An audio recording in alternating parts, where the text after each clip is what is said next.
Hello, everybody. As per usual, just before we started the stream, we were about to get into a really heavy conversation about various life events and life philosophies, and we almost got stuck in a conversation about glitter. But it's not time for glitter. Well, it's always time for glitter, but it's also time for Shadowrun. And sorry, we're getting a little bit of a late start today because I felt it would be unfair to TPK the party because I did not have my coffee. Merciful They Lord. should TPK themselves. I'm a firm believer of that. So welcome everybody. Shadowrun missions. We are in mission 5 of season 5, While the City Sleeps. You'll notice that Thomas is not here today. He is ill because Chris made them sick. Oops. That's what we figured. He took them out to party over the weekend, and then they partied a little too hard. I'd like to contend that they took me out to party. All right, just saying. Mm-hmm. And so, what we have is the group has just left the apartment complex. There is a unconscious street brawler. And also, I believe someone was in the Valkyrie. Who's in the Valkyrie module? That's you? Yeah, Satchel. Satchel's in the Valkyrie module. And you have the boxer guy in the back just kind of tossed in and trussed up. You might have been able to finagle to the girlfriend that you are legitimate government authorized-ish-esque medical personnel, and that you're taking him to get treatment. That might work. And you're rolling away from the location, from the scene of the shenanigans, as it were.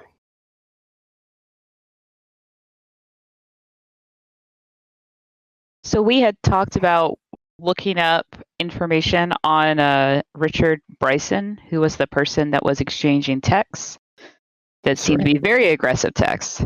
But now none of us can operate a computer. That's okay. Etienne still does operate that computer on your behalf. I am told that we can make Etienne do whatever we want him to do, and that Thomas is going to be A-okay with that. So, front line, guns blazing, blocking attacks with his cyber deck, all legitimate actions for Etienne this evening. All right, so yeah, Richard Bryson. Looking up Mr. Richard Bryson. So what he gets is that there is a Bryson. The rumor mill has it that he is some old mob hacker that might have retired. A retired mob spider.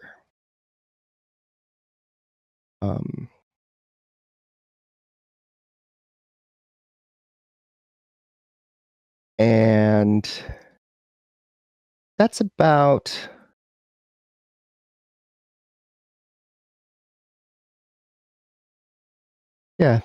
all you can get off the computer. But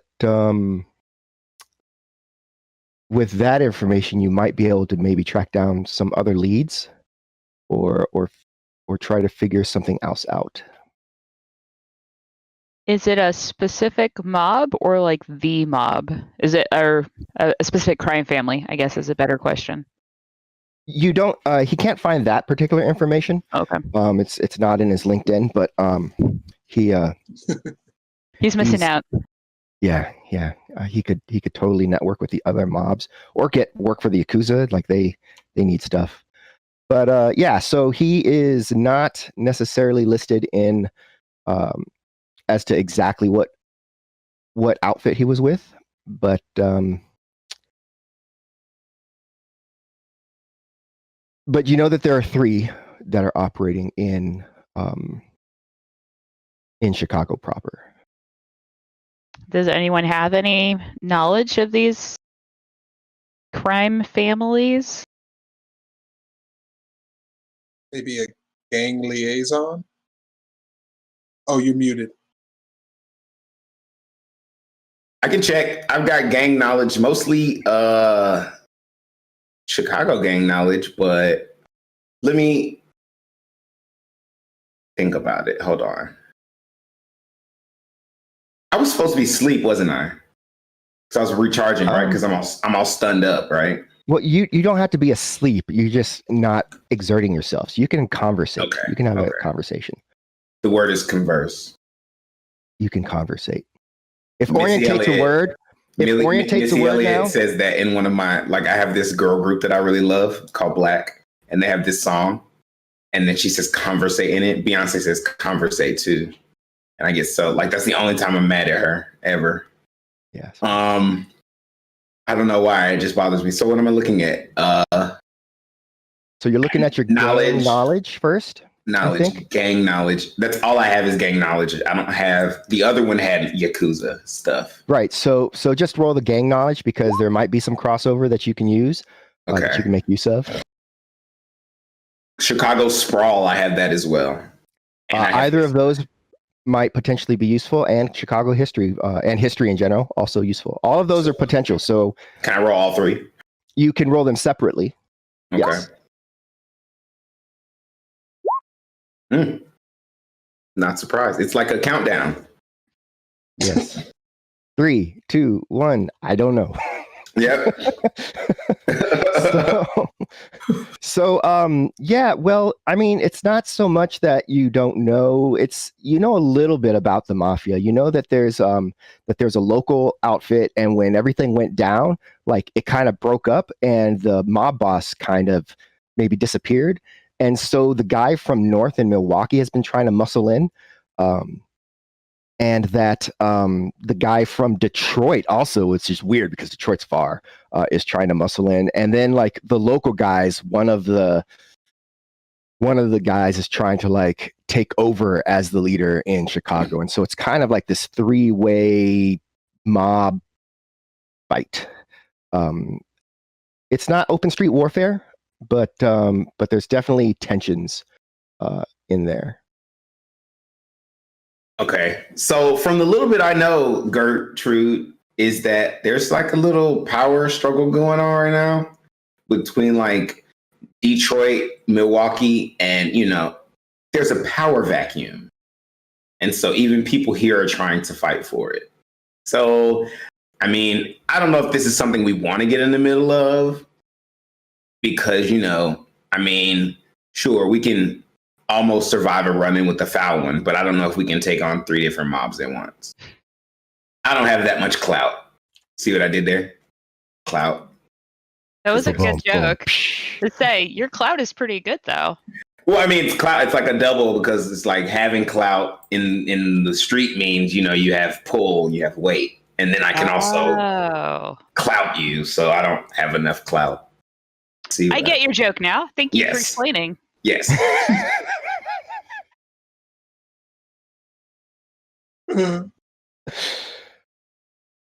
Well, I mean, it doesn't make sense. Like, if you were to go out, if he was working with a specific member of a specific mob group, you wouldn't be getting into a row with 3 of them. You would only be actually dealing with one. And if you're doing anything that hurts that one, the other 2 would probably be okay with that. So maybe, I don't know. I'm going to leave this one up to you all. And then I just think we have to, you know, of course we have to play this one safely as safely as we can be. But yeah, I'll leave it up to you guys. Or I guess to you, since you're the only one that's conscious right now. It's much quieter when everybody is passed out, either in VR or the Valkyrie module. You know, that's when we mages can get our deepest thought in.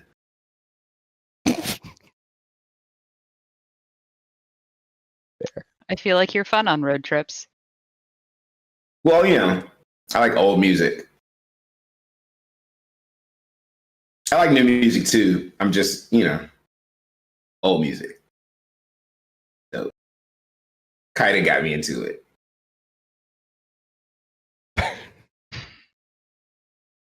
So, since we are kind of unsure, I do have a contact, or I think we all do, with Nick Ryder. I don't think I do. What? How do I check my contact? Not that way. It's on your social tab. Social tab. Oh, I have a social. Okay, I see it. Thank you. No, I do not have that contact. I have one contact. Yeah, because Nico wasn't part of that. Yes. Right, That's that was the pizza parlor. Yeah, pre-Nico. It was a sad Okay. time. So you're gonna call Nick Ryder? Yeah, give him a call, see if he knows anything about this guy or anything that we might be getting ourselves into or potentially headed towards. All right. So with that, you give Mr. Nick Ryder, detective, a call. Your comm code buzzes a couple of times, and then you hear the telltale sound of a pickup. Hello.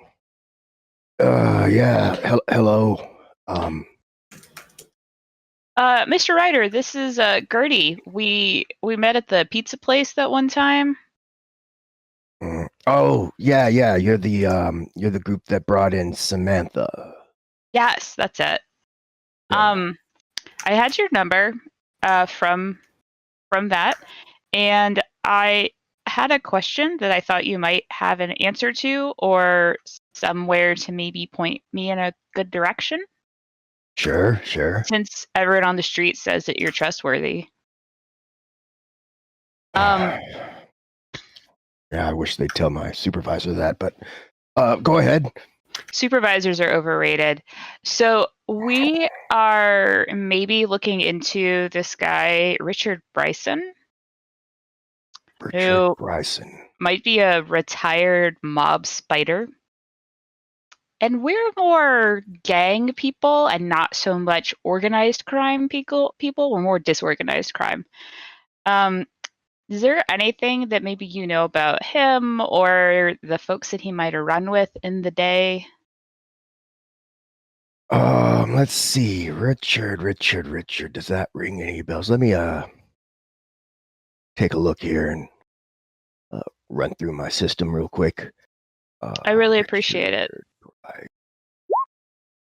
Oh, yeah, Dick Bryson. He wow, yeah, this is from a little while back, about a decade back by this point. Since the last run-in he's had with Lone Star here in Chicago, from up north actually. It looks like after his last kerfuffle with the law, he decided enough was enough. Just went private and legitimate. Hasn't popped up on any of the scanners or whatever. Apparently working for he's got a client that he's running security for up north a little ways. Yeah, it looks like he's just been lying low. Some gated community.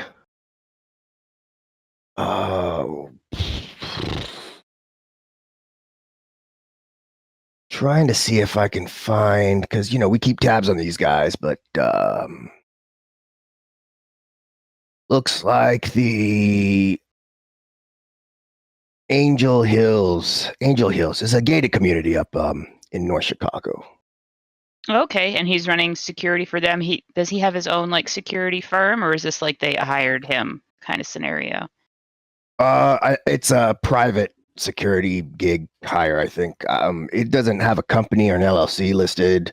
There's no corporate ties here, so yeah. That's it.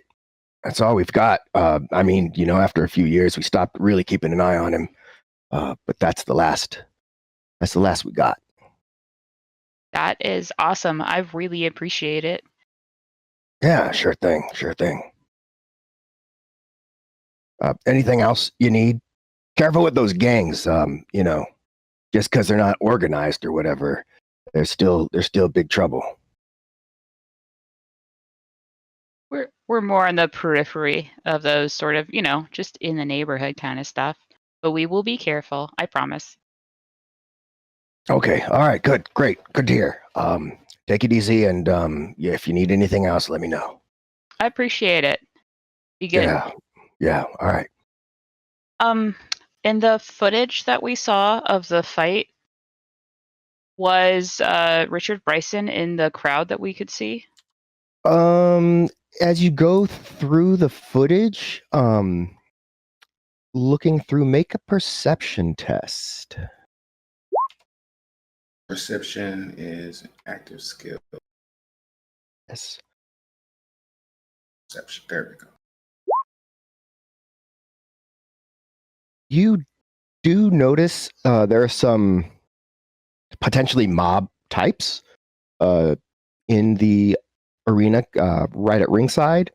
None of them, as far as you can tell, is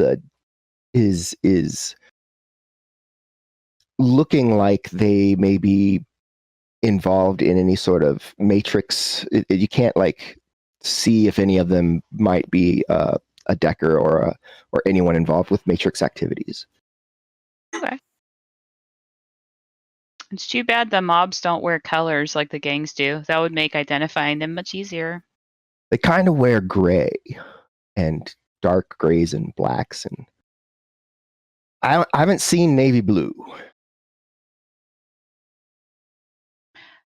So, Nico, what do you think? I don't know. I really don't know. I don't know. I'm going to defer to you guys on this one.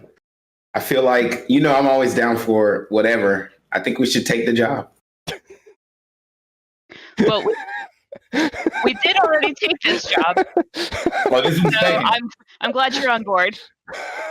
Then I'm confused. What are we determining?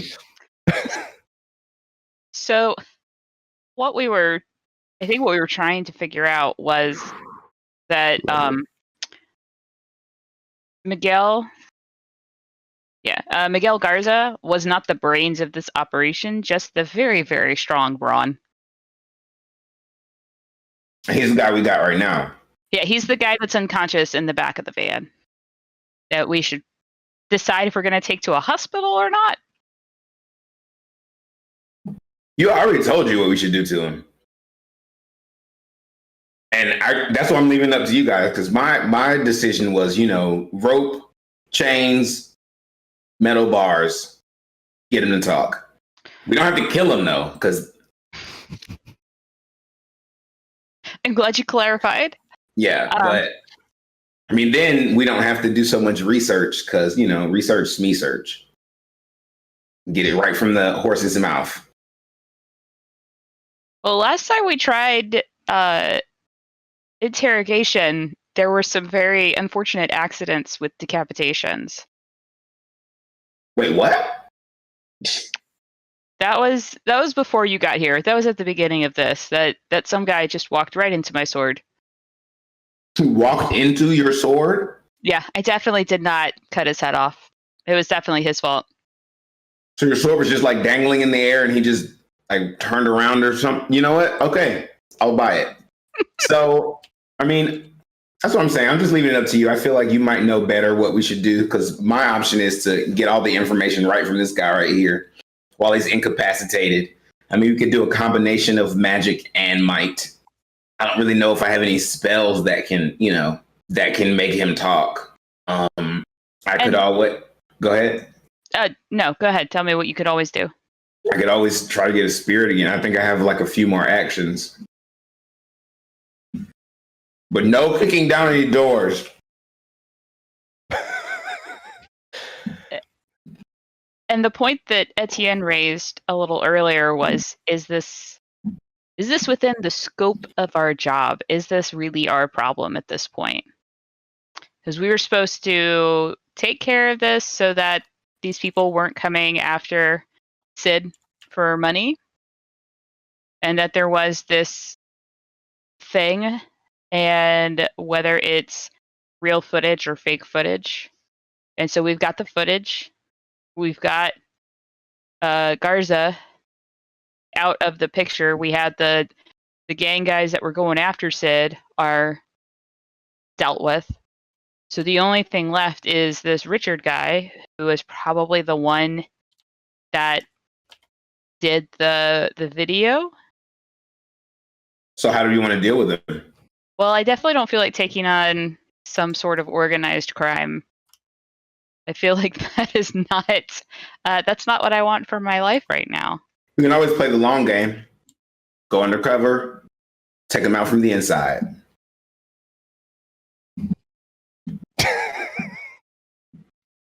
This is true. This is true. We could. I think that if we were going to do that, we definitely want to make sure that Satchel is feeling better. Right, of course. Long game. Maybe a few stretches, downward dog, get warmed up, get the muscles going, because you got to be ready for anything when it's a mob. But yeah, I mean, I agree. I don't know if we have the force to take on a mafia or possibly 3. So I say, let's just deal with this Richard dude. So what would we want to do with Richard? Do we want to try and get original footage from him? Do we want to try and just tie him up and put him in the back of the van and bring him to Sid too? And let Sid sort it out? Or just bring the information to Sid and say goodbye? I have an idea. A little crazy, but I have an idea. Okay, rock with me on this one, all right? All right, I'm with you. I will cast a spell on the boxer.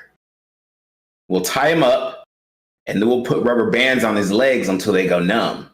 Or maybe even some anesthesia, right? Then I'll cast physical mask on his legs so he'll think they're not there. He'll be tied up so he can't use his hands to feel down there, right? And then we'll tell him that I can use magic to put him back if he gives us the information we want.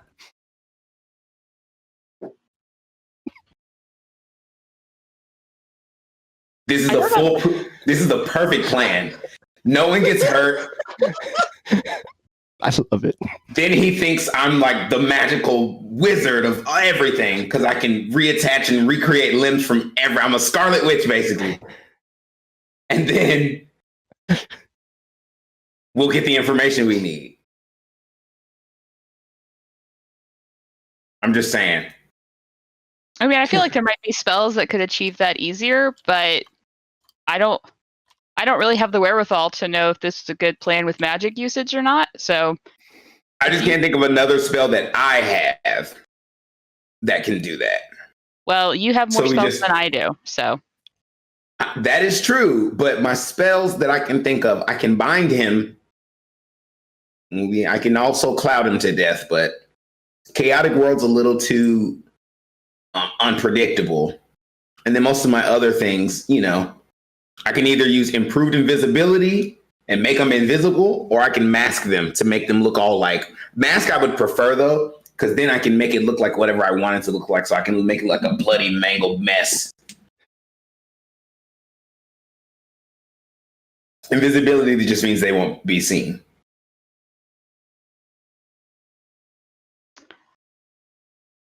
What do you think? Tourniquets and illusions, it sounds like.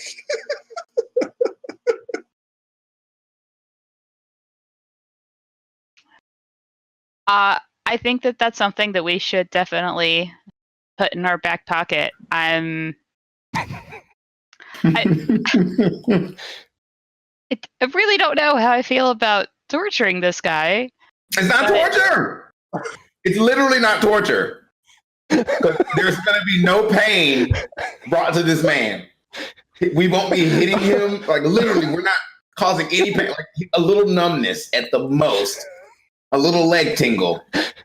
Which can easily be... Have you ever sat on the toilet for too long? Have you ever, like, slept on the wrong arm? Have you ever, been carrying a suitcase for a long time? Same thing. Is it torture if they think they're being tortured? But no, absolutely not. And what's great is, and the great thing about it is he'll never know that he wasn't tortured. People will be like, yo, that band of bandits is crazy. They will cut your stuff off and then hold it hostage until you relent.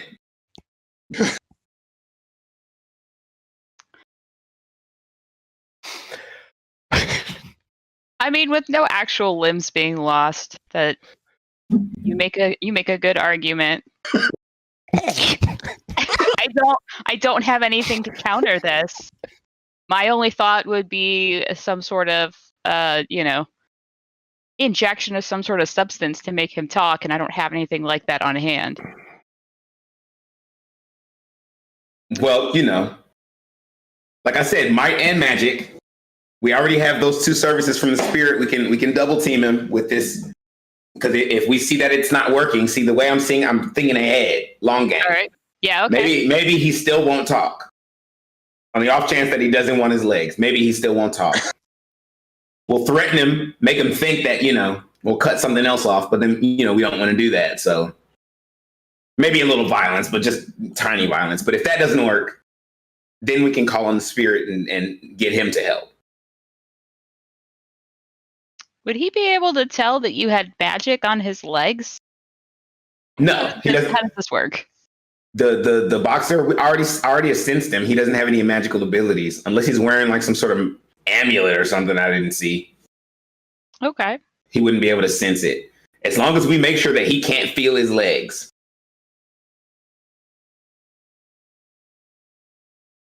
So the rubber bands actually are imperative. We need rubber band or local anesthetic. No, we need both though, because he's going to wonder why his legs don't hurt. If he sees the rubber bands, he'll know. So he needs to see the rubber bands. You don't see what I'm saying, Game Master? However you want to do it. It's a physical mask, right? So you will make him look how you want him to look from top to bottom. So you're just... Yeah, but he would still feel the pain of his legs being gone. Right, unless he had rubber bands around them, so that would... Everyone knows rubber bands take away that feeling, right? So he sees the rubber bands, but we use anesthesia. Win-win. WWE. Win-win everything. I'm just throwing out there. Trademark. Right. Oh, I'm sorry. Am I not allowed to say WWE? My bad. No. Okay. Your version is registered now, trademark to you. Win-win everything. Win-win everything. Thank you. So what do you think, guys? I mean, sorry, Gertrude. Yeah, I would feel better if Satchel were conscious before we did this. Totally fine. So now do we have any anesthesia in the car? Because we have to keep this guy down until Satchel gets better. Or I could just keep punching him. 8 pounds of pressure right here. That's not going to help him with talking, though. If you punch him in the head. Touche.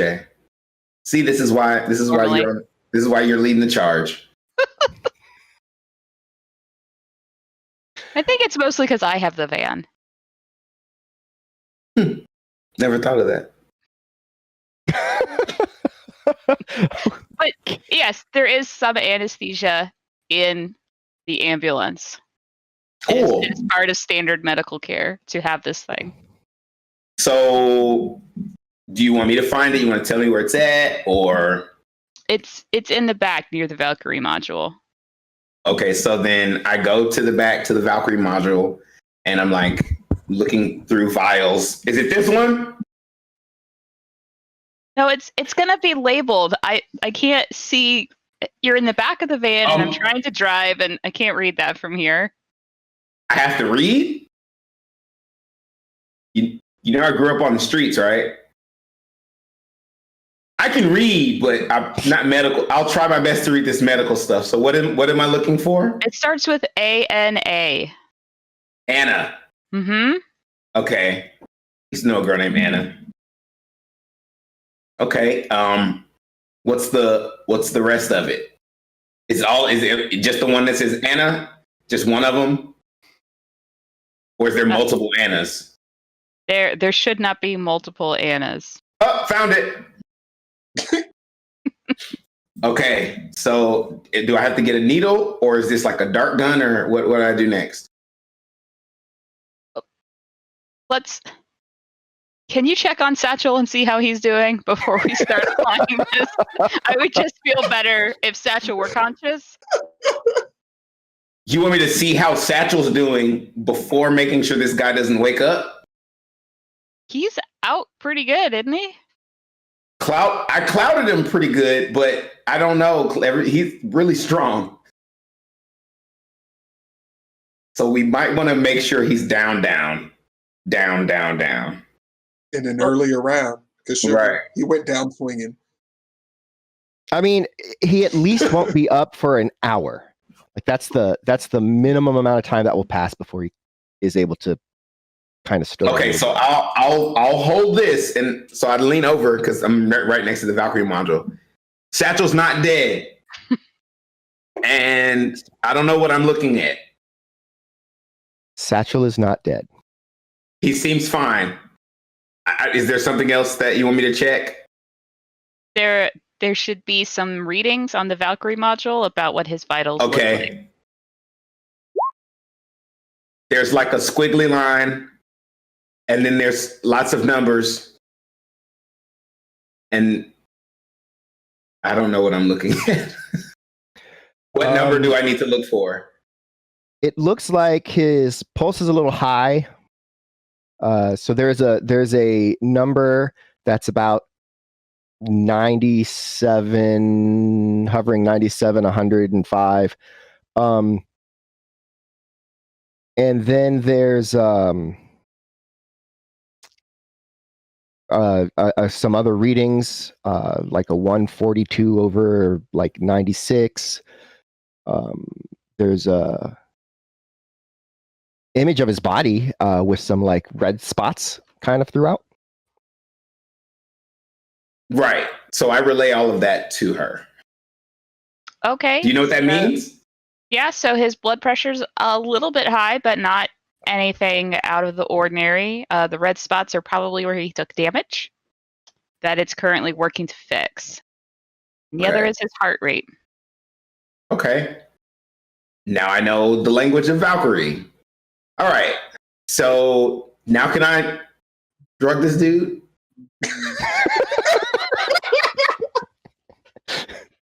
Don't, Satchel, you alive in there? Cool.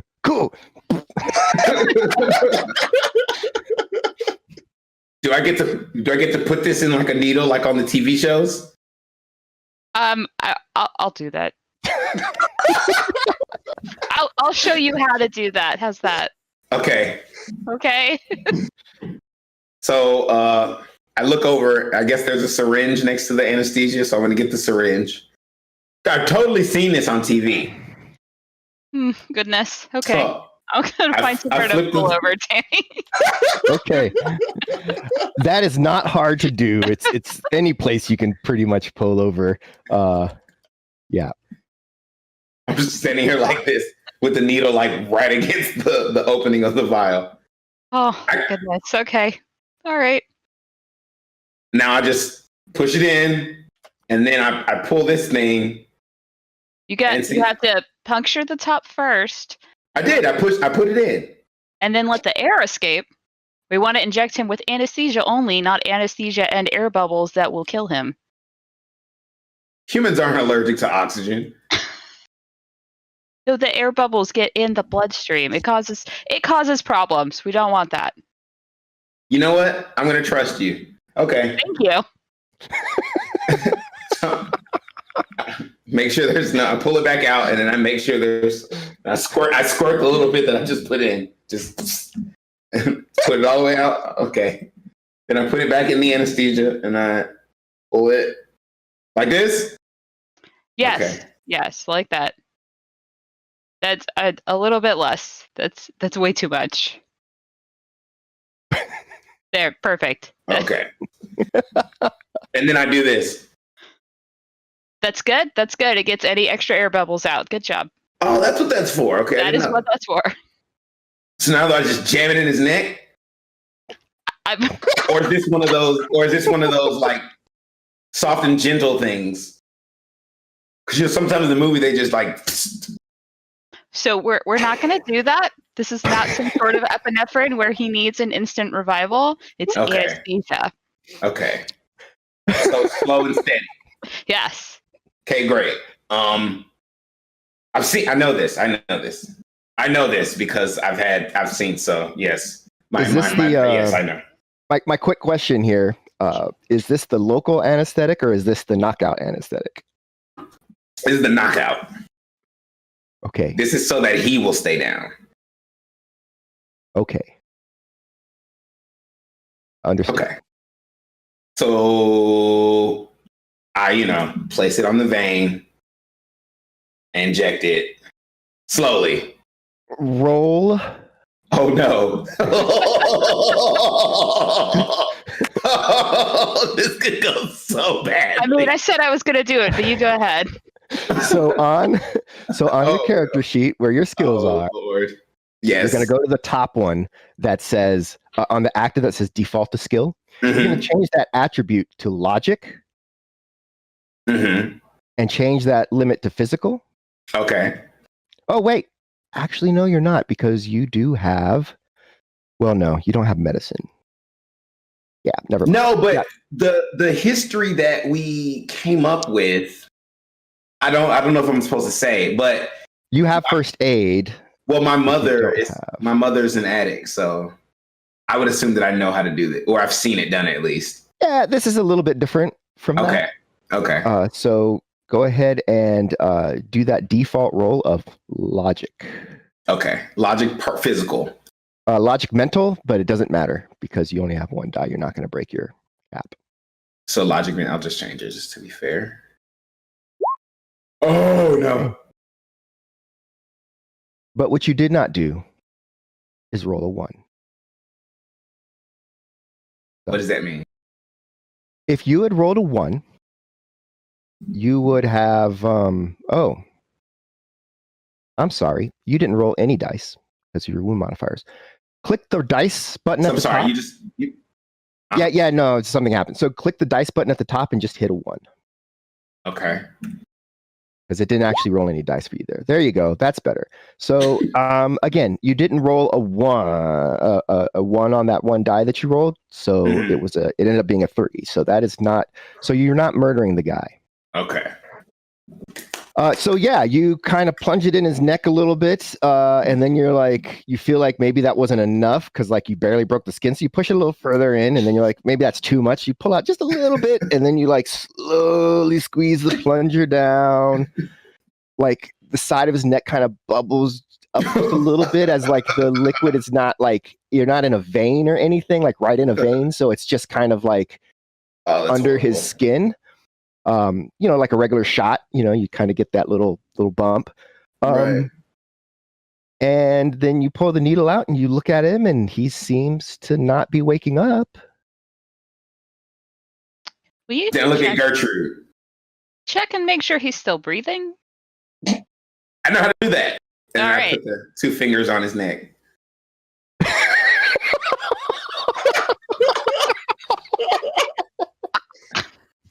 Oh no. Oh no. I feel like I'm missing something. I don't know why everybody's laughing. That's how you check somebody's pulse. You're good. It's just if he's breathing. And then you said, I know. Yeah. And you have to check his pulse. What's bad is that's what I would have done in real life if someone said check his breathing. I was like, all right, great. Roll first aid this time. You can roll first aid, I actually. don't think I have that. Where would that be? You do. It's in your I see it. I standard- see it. I see it. I see Yeah. it. I see it. Damn Okay. it, what the? You do not feel a pulse. Huh? You don't feel a pulse. I don't feel a pulse. All right, let me come check. Okay, I'll move out the way very quickly. With haste. Oh goodness. Okay. Oh boy. This is the best. All right. So yeah, when you get up there, Gertrude, you quickly ascertain that there is a pulse. And it's not it's about what you'd expect for someone that just got injected in the neck with an anesthetic, but maybe not Properly. entirely correctly. So yeah, I mean, his breathing is steady. His pulse is steady. There's a lump in his neck where you imagine all the anesthetic is just chilling and just to be absorbed by the tissue there. This close to his head,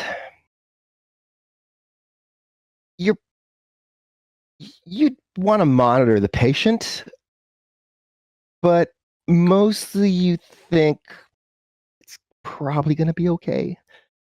He's not going to die anyway. I mean, and you're pretty sure he's already got brain damage. So, I mean, you get hit a lot in the head. It's kind of yeah, hard and to whatever find. drugs he was on, like that seemed crazy too. So, yeah. That is true. Oh my. I forgot yeah, that he was on drugs. That contraindicative? I don't know. Goodness. Okay. So but anyway, there he is. he's alive still. Probably not waking up for a minute. All right. Or So three. he is breathing and asleep for now. I'm gonna put him onto the chairs and off the floor just to, buckle him in so that he doesn't roll around while he may or may not be having reactions to whatever drugs he was on, plus what you just injected him with. I'm sure Wake it'll be up fine. and kick our ass in this van. He is knocked out for a while. We'll keep an eye on him and make sure that he doesn't cause us any problems. Awesome. Okay. All right. Now that you're up and looking at the Valkyrie module yourself, the only reason that Satchel is not awake is because the Valkyrie module's just kind of got him enclosed and is just kind of feeding him just enough anesthetic to keep him under. But he's about as healed as he's going to be in the Valkyrie module. Okay. Then I'll go ahead and shut that off. All right. Within about 5 minutes, Satchel, you will wake up a little groggy, asking if this is real life. Is this real life, or am I in a BTL again? All right. So Okay. you notice that the guy is sitting in a chair, kind of opposite the Valkyrie module. Why is he in the van?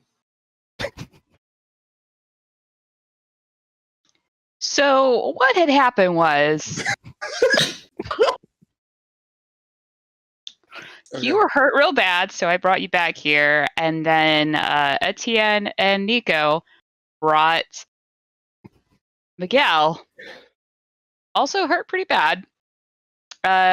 Nico did some great magic, and we didn't want to leave him because we maybe needed information. So he's here now. So Satchel kind of looks like Etienne. Did you Can you I don't do something? He's full of cyberware, right? You shut him down. So you hear in your comms, omelette du fromage et Eiffel Tower, oui oui, French, and so you get the idea that what he's doing is he's trying to find this Richard Bryson guy in the Angel Hills gated community. That's what that means. Nobody knew I spoke French, huh? What? Thompson's gonna kill me later. That's okay. I love you, man. All right, so yeah, Feel better soon, Thomas. Yes, feel better soon because that was actually horrible. Yeah, so that's what you get from him because he does seem to be in the Matrix.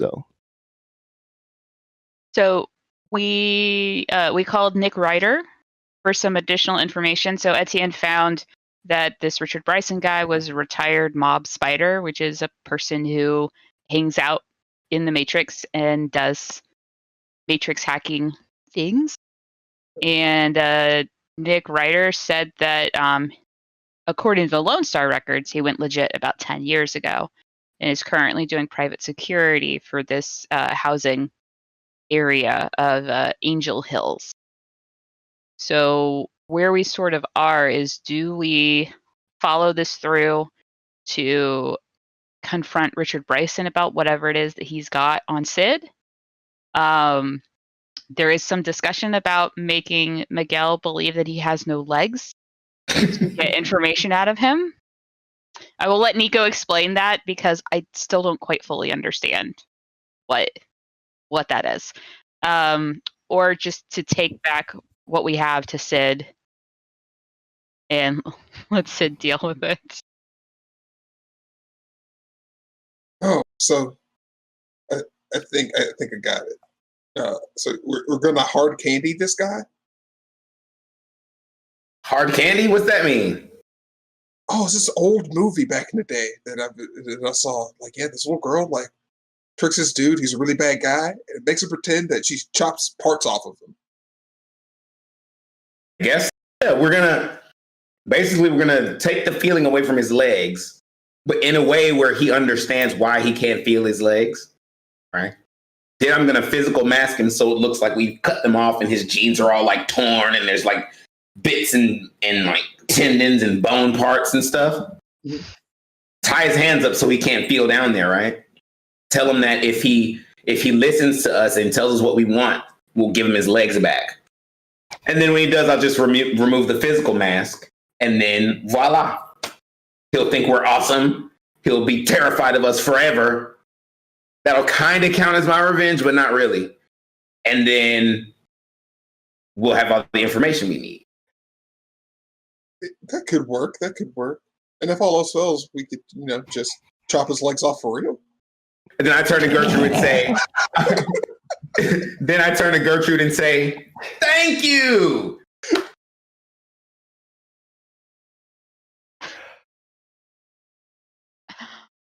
Sounds good to me. Any objections, Etienne? Yield Hippocratic oath. Yeah. He did say that whatever we want to do, we can do, and he would agree with. So, all right. So I mean, the van is stopped. The guy's in the chair with his big anesthesia lump in his neck. He's in the chair. So he's kind of tied up into the chair so that he doesn't fall out of it. So Satchel takes the time to reach under the seats and make sure that there are no weapons within reach under him. So he grabs the Ruger from under the seat that he's under, and then nearby seat, the seats in front and back. Okay, that is done. As everyone watches Satchel do that, you're like, oh yeah.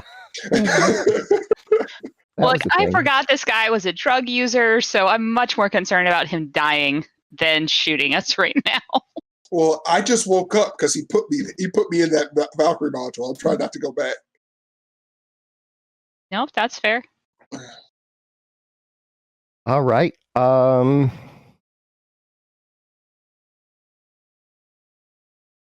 So yeah, let's go ahead and Do we need to like slap him awake? Like, how recently did you just shoot him up? Me? Mm-hmm.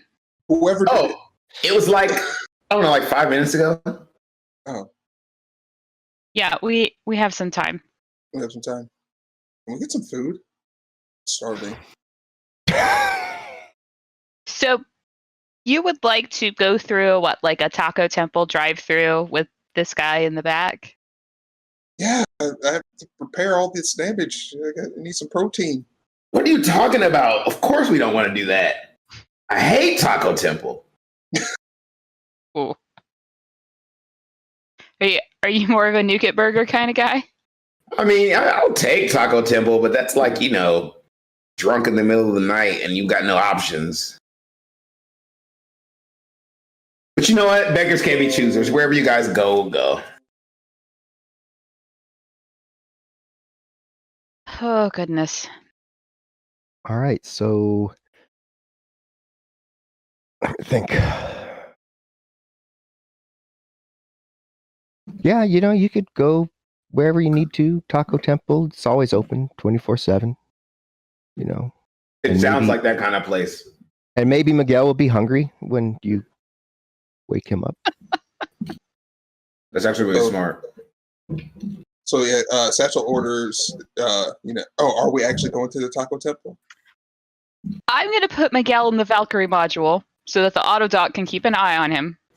And it also won't look as suspicious as having a as was suggested earlier, a Weekend at Bernie's style.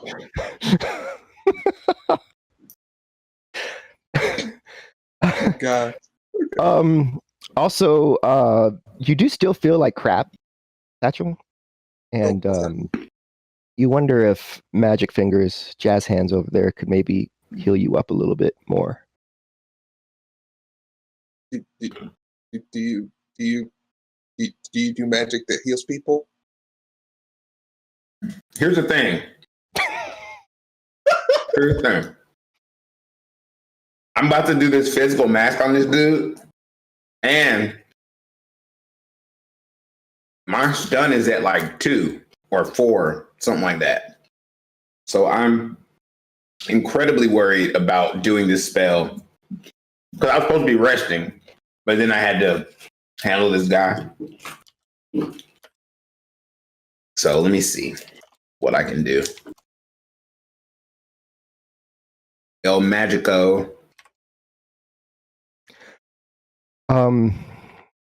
As you are considering that, Let's try it. I haven't done a heal on anyone yet.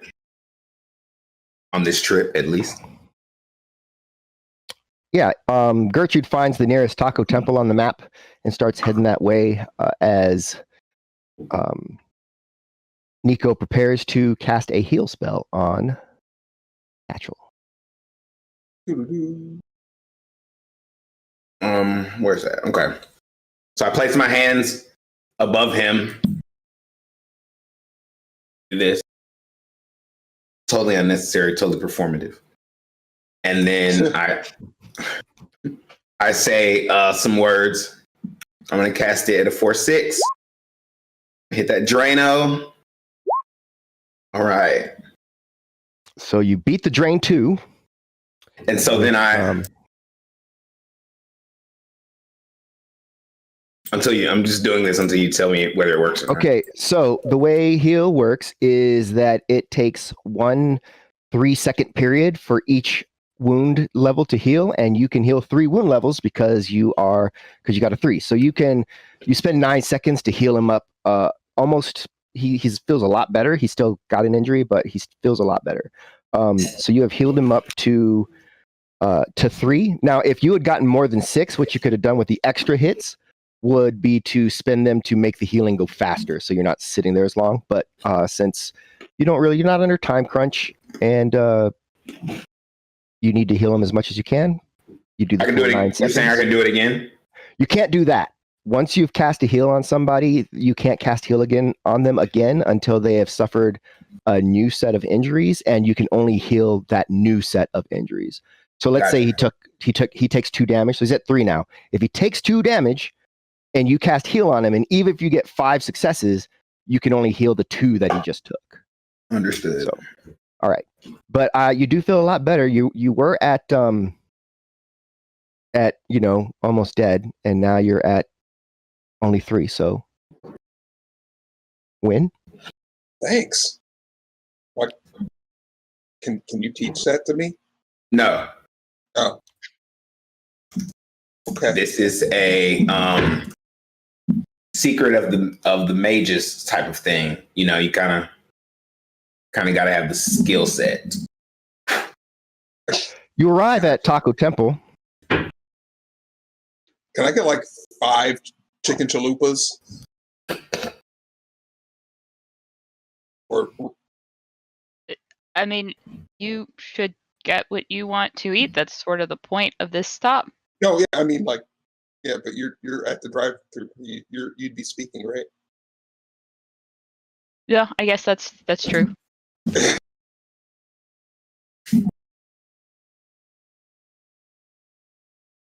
You'll order what I assume is a large amount of food. Okay.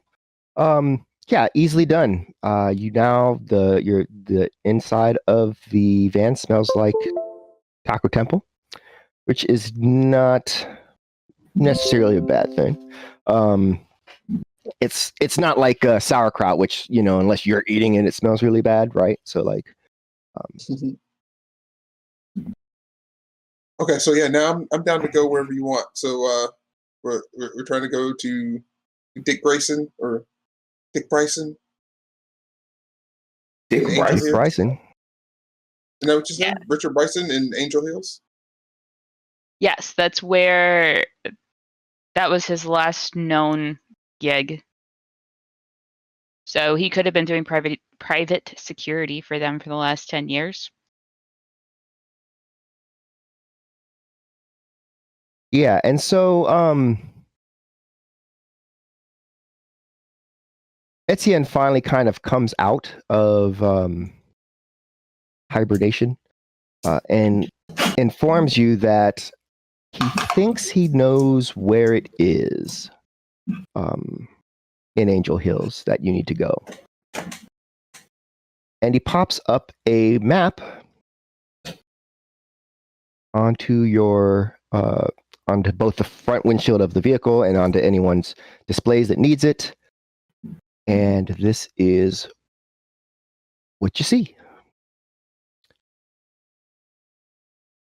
He says, all right, so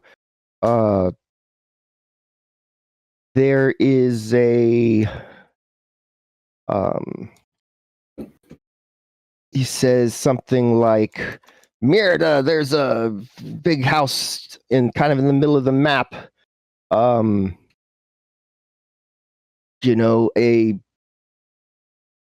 place where the chapeau is hanging out. That's yes.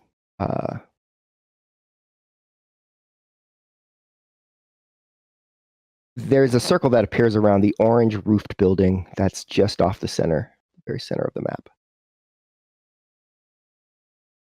Orange roof building, center of the map. I see. Yes. He says, that's where we're going to find the pantalons. Pants? I don't know. Just, I think that does mean pants. Is that was in Spanish? Spanish and French are similar in a lot of ways, Is it pantalons in French? I know it's pantalones. no, okay. In Spanish. So it's pantalones in Spanish, and it's pantalones. Oh, you got to. That's how it is in French. Yeah, so that's the difference, right? Because like autobus is bus still, right? So it's like autobus and autobus. Oh, right? That's nailed it. You've been watching too much. You've been watching too much Little Mermaid. Oh, La Croissant's face. All right. So, yeah. but it's a high end neighborhood, so he says he's gonna probably need to be deep dived into the matrix to make sure that he's covering any weird security things. So that is the house that he is in? So that's the house he thinks it is, because basically he went through, he says he found all like the daily records of anyone moving in and out. And it looks like there's an individual who is moving in and out and always signs into that particular house. And he is not associated with a specific LLC business or, so he's not like a caretaker in the sense of a medical caretaker, because then they would have like they'd be with Crash Cart or Dock Wagon or with one of the medical companies, and that's how they would sign in. But he's an approved visitor that's always going there. And the name doesn't match anything else that he can find. Okay. In my head, I had somehow thought he was like a front gate guy. So, for Etienne press a deep dive back into Angel Hills, he's into the Matrix. He asked, "Is there any particular time that this man is always coming in and out of? Like, can we narrow it down to a time frame where we could possibly see this person that Etienne's tracking?" Oh, oui. No. He is generally there often and tends to leave when it's more a question of when he's not there, and it seems sporadic. So it seems more like he's meant to be there almost full time, and that he leaves maybe to take care of personal business or something, or maybe to get things or whatever, but he's mostly there. Okay. Then when is he there now? Or did he leave?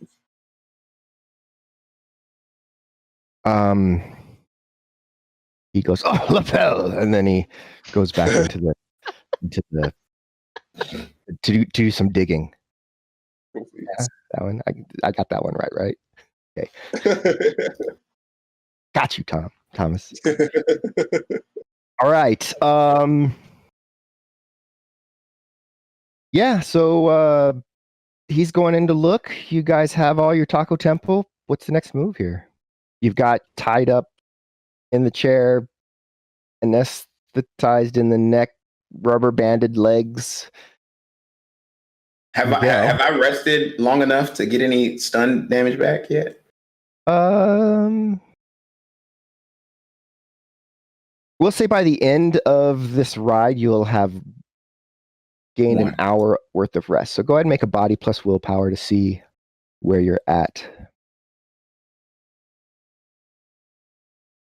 So roll body and then change it to willpower? Roll body and then select willpower, yes, to roll with it. And then okay. You clear 2 Yay. of your damage in that first hour. Yay. So you are, hey, that's pretty good. You only have 3 stun now. Yep. Phew. Yeah, it's only like, it's that lingering like light headache feeling, where it's enough that you feel like, that sucks, but it's not like stopping you from doing anything. So yay.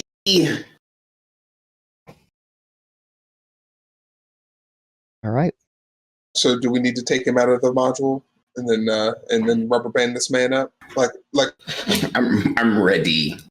Okay. Oh yeah, you did. You added him in the module, not in the chair. Yeah. But I wanted the auto doc to keep an eye on him. Also, it almost seemed a little weirder to the people in the drive-through that you had like a patient in the auto doc, maybe, because they're like, don't you have to get to the hospital fast or something? And then, whatever you said to make them go, okay, I guess. Give me some hot sauce. That's what I would have said before. All right. Oh, sorry. I got a distraction real quick. Distraction. He came to see me, so yeah, so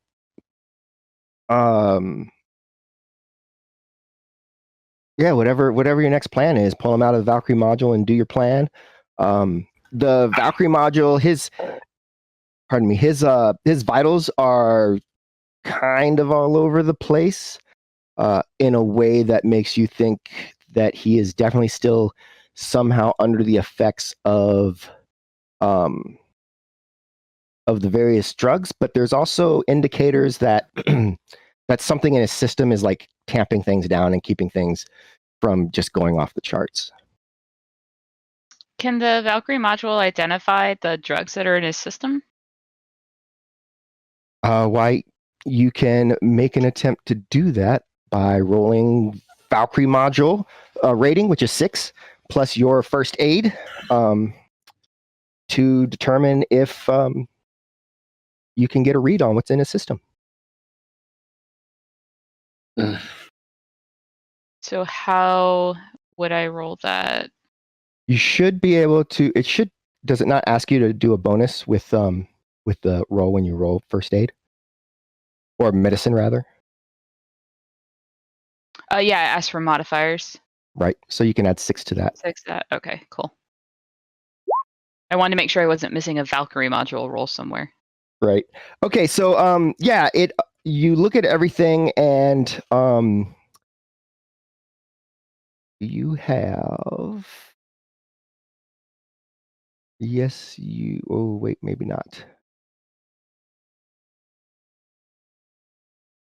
You could choose medicine history or biology metahuman. Biology metahuman would be the better one, but you have a much higher medicine history roll. But no, you wouldn't be doing medicine history. It's just medicine. So go ahead. That's just a specialization. So medicine is actually what you're going to roll. Okay. Not the history one. So this is your knowledge skill medicine as opposed to your active skill medicine. Okay. Ooh. Close, but not a glitch. Yeah, so your knowledge of various medicines and various pharmaceutical products and their use and abuse, you're pretty sure it's kamikaze. In fact, it's a wonder that this guy is unconscious. Because also looking at the Valkyrie module, you do note that among his cyberware and bioware is a pain editor. So yeah, unless he's out, he is not out, right? So knowing this, Satchel is going to put another set of metal restraints on this man in case he wakes up and starts freaking out. All right, so now he's metal restrained, plastic restrained, triple plastic restrained, I think. Metal restrained, and his legs are rubber banded. I mean, he probably wouldn't be able to chase after anyone because his legs would be really wobbly for a minute or two. And alrighty. So do we want to do this with the van moving? Or I feel like that would be a poor decision. Unless it is the two of y'all doing this with a spirit and I'm keeping the van running in case we have to drive away fast because he's on kamikaze. Okay. So you let me know which one is better. I guess we could drive with the door open and we could just kick him out if he starts wilding out. I think These are all things you can do. I think we should not do this in the van. Intimidation factor is everything. Plus, the van is too valuable. Listen, trust me. If there's one thing I know about, it's talking to people. Mm-hmm. So, what we should do is we should go to somewhere like totally secluded, abandoned buildings, bandos. First of all, they're totally off-putting. Disorients the viewer. They don't know where they are. They see roaches and rats and leaky pipes. Incredibly intimidating, no matter how big you are. Then you see that you don't have legs anymore. You know these people mean business. You could totally just be a dead body in this abandoned building and they wouldn't give a care. If we do it in the van, what's going through his head is, they're not going to kill me in here. They need this. Too much evidence, too much to clean up. Draw me back. It would draw us back to the scene of the crime.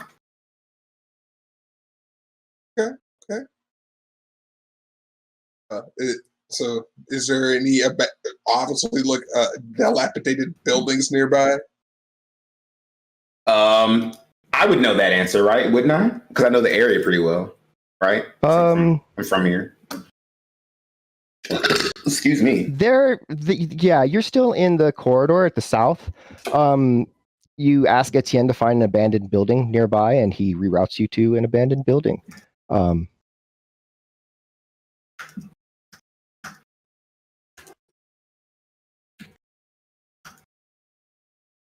you mind doing your Cincy daily and seeing if it's this building is as abandoned as it seems? I would have to go inside to do that. Because from out here, all I can see is that I can see what's outside of the building. And then I'd literally have to like go from room to room in the building to see if it was abandoned. But sure, I could do it. So I guess I'll sit down in the corner of the van, and then I'll go into astral mode. All right. As you exit the van in the astral, you notice first that there's nothing particular about the building that raises any of your hackles. As you move into the building slowly, place by place, you don't see anything except a couple of really small auras that make you think of like rats and stuff, which is a good thing. That's kind of what you were looking for. But there's definitely no squatters here, which is weird to you because normally you go into an empty building, there's always at least some squatter, like someone just kind of living there and hanging out, just doing their own thing, not anyone dangerous, but but I guess they do things different on this side of the wall.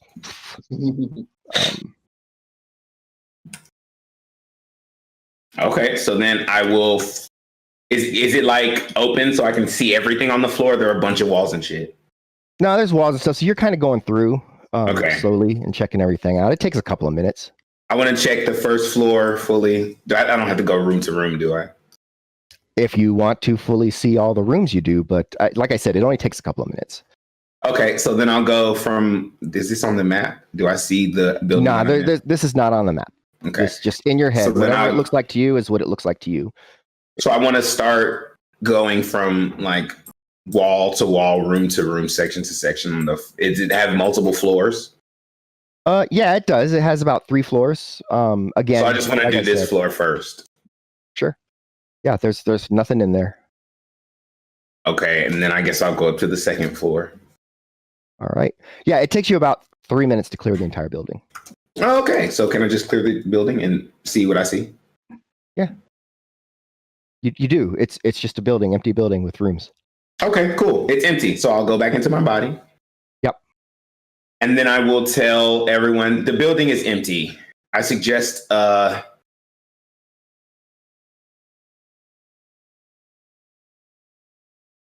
is there a basement in this building? No. You didn't think there was. Should I go back and check? Or is there no basement? You can go back and check. All right, I'll go back and check. So I'll be back, guys. And then I'll go back and astral. Roll 3 dice. 3? Yep. Roll 3 dice. Roll 3 dice.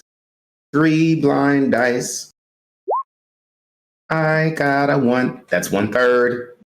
Okay, so there is no basement per se, but it is a solid brick building. You feel if I had rolled 3, would there have been a basement? If you had a 2, there would have been a basement. Damn it! Damn it! So yeah, but like I said, it's a solid brick building. So you feel like, as long as you stay to the rear maybe and away from any windows that no one will hear the screams.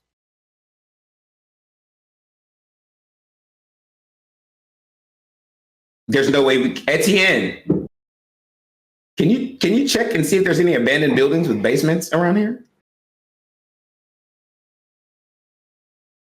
He says, "Étouffé." And then isn't that food? And then he looks and says that there is, but it's far. and it takes him a couple of minutes. I think this should be fine. I have a white noise generator to help dampen some noise. You know what? If you feel like this is the best place to do it, sure. You guys are the adults. All right. So let's go in here. I suggest maybe for some reason I feel like we should go to the third floor. I feel like that's dangerous because it'll be harder to get out. But then I feel like he'll be less heard from up there. We can dangle. But I'll let you guys decide. Legs. You know what? I'll let you guys decide. I think at this point, there's no basement, so we're mincing hairs. So let's go in. Let's get this done. Mincing hairs. Yes, mincing is to like finely chop something, and hairs are already really thin, so that the point is they don't need to be minced. Got it. All right. So I mean, you acted like you know what I was talking about. What you mean? So Nico says we're mincing hairs, and how are you getting this guy in? Are you just going in the front door, which may or may not be locked, etc. So on, yakety schmackety. I guess we'll have to carry him, or can't Gertrude just throw him over her shoulder? Is there a delivery dock or something on this building? What kind of building is this? It is an office building of some sort, but there is an alley that goes into the back where there's maybe like a side entrance that you can go to. I go there. Okay, that's where you go, and Etienne is like, voila, the door is unlocked. At least you're committed. So Satchel starts going over to the Valkyrie module and like opening it up so we can start pulling him in. He kind of moans a little bit as you do. He doesn't wake up, but it's just that little like. He's starting to get groggy. Yeah, we're probably on the clock here. So y'all let me know if you want me inside or if you want me to keep the van running in case we have to drive away very fast. We want you inside and bring your big ass sword with you. I feel like if you're not there, then he'll feel a greater threat. Even though, you're a troll, you have such a sweet kindness about you. Your voice is very angelic and it's too soothing for what we're about to do. We need, unless you have like another voice that's like intense and scary. I've been working on my scary face, but not my scary voice. You just put a little, pretend like there's a bunch of rocks and then there's like a bunch of rocks right here. Not here. They have to be here, the rocks. And Trolls don't eat rocks. You know that, right? I don't eat rocks. That's not what I was saying. Okay. I'm not a rock eater. I'm an adult. I'm just saying. That you focus the gravelly part right here, But just practice it while we're in you can come now. It's whatever you want. All right. And so while Gertrude practices talking like she's got rocks in her throat, we're going to take a 10-minute break, and we will come back after 10 minutes and see how this torture, but it's not torture, goes. Yes. So, thanks everybody for sticking with us, and we will see you in 10 minutes. Hey everybody, we are back from our break. I think that was about almost a 15-minute break actually, but my apologies. I didn't want to be eating my cheese while you guys were watching, because that would be... Anyway, all right. So to bring us back into the scene, we have on the third floor of this building a large orc tied to a chair. He's groggy, but not quite awake, not quite coherent. And standing around him are 3 Shadowrunners. The chair is roughly in the middle of the room. Where is everybody in relation to this individual? I'm right in front of him. Not like close enough, not in striking range, but So we have him in a chair. He's in a chair, plastic banded, metal banded, rubber banded. I'm behind him, and I have both the stun baton and my vibroblade drawn. Okay. And Gertrude? I'm trying to wall tough against a post or something like that. Trying to look intimidating. Leaned up with your arms crossed, like. Yeah. Okay. And Satchel's going to turn on his white noise generator just in case there's some screaming, so kind of dampen it however we can. All right. So he's unconscious. How are you waking him up? Or are you just going to wait for him to wake up naturally? I want to cast the stuff before I wake him up. Okay. Sounds like a good idea. So what are you casting first? So first I want to call the spirit. Okay. Calling a spirit. What is the force of the spirit you're trying to call? I already have him. Oh, I have 2 the services spirit that left. you have. Yeah. Okay. Yep. So he is there. Jan Spirit. Hey. What? Hey. What's up? I need you to. I know you're still hovering and protecting us, and I appreciate that. Yeah. But I need you to also just hang out. We're gonna do this thing, and if it doesn't go well, I'm gonna need you to get him to talk again. And this time, there's no doors. Okay, so hang out, and if you can't make him talk, I make him talk. Yes, but I want you to stand behind him. From behind him. I just want you right now, just stand behind him and wait. But be like visible. This isn't a service, right? This isn't counted as a service. It is a service. The whole thing is a service. I mean, it's not like 5 services because you're like telling them 5 different things. Okay. One service to be ready is a service. But and then if he does the thing, it's still the same service. Or if he doesn't do the thing, it's still the same service. So, okay, gotcha. Right. Gotcha. As he says, be visible. You see this large sort of bipedal, hunched over wolf man with cybernetic things going through his head and everything. Obviously not really cybernetic. It's all, just part of the look of the spirit.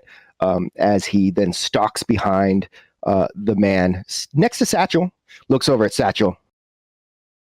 What's up? My cholesterol, apparently. And then I say, it's because all that taco. What's the place called? Taco Tundra. That place I hate. Temple. Taco Temple. This taco sounds delicious. I'll have to try one sometime. I think I have extras, and I offer one to Jan Spirit. Wow. Jan Spirit takes the taco and gives you a little bit of a nod and then opens it and just the whole thing. Chews on it a little bit. Those who know things about spirits or don't know things about spirits wonder if that's just going to pass through and fall on the floor. Is he real or is he going to digest it? Nobody knows. But we'll have to find out later, I suppose. What's the next thing you're doing? He's ready. Then I want to pre-edge and I want to cast Confusion. I'm sorry. Chaotic World. Chaotic World at force 2. Okay. So casting it. So turn on your pre-edge button, cast the spell, and then turn off your pre-edge button, and then roll the drain.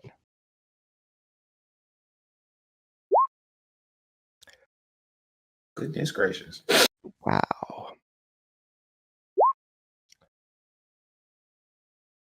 0 drain from that, and you have 10 hits.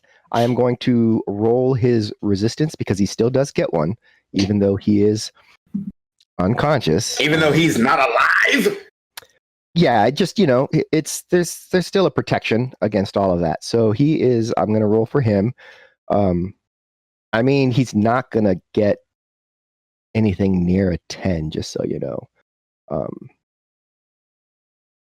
I'm muted.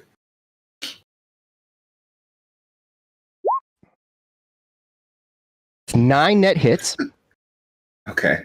So he has an additional -9 to any dice rolls that he's going to get. Okay. So So then that's I'm going to go ahead and cast that physical mask on his leggies. okay. So you are applying this. So you have focus concentration. So you're going to apply this spell and hold it with your focus concentration. And then you're going to, so that you don't get the negative, and then you're going to cast physical mask. Okay. And that is going to be accomplished. What buttons do I need to press? So if you're casting it with edge, you can do the same thing, but you don't really need to because he's at a -9. So you're just going to pick a regular force, like a force 5 or a 6, and just cast it without your edge on. And then you just cast it and then the drain. Damn.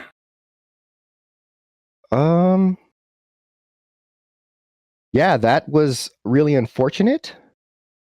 You can use another point of edge to re-roll the roll. Everything, I guess. Yeah. So I'll do. I still have to do my drain though, right? Well, if you do that, go ahead and do the drain now.